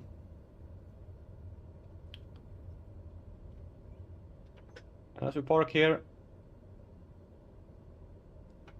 next time it's down to the south of Namibia on the border of South Africa.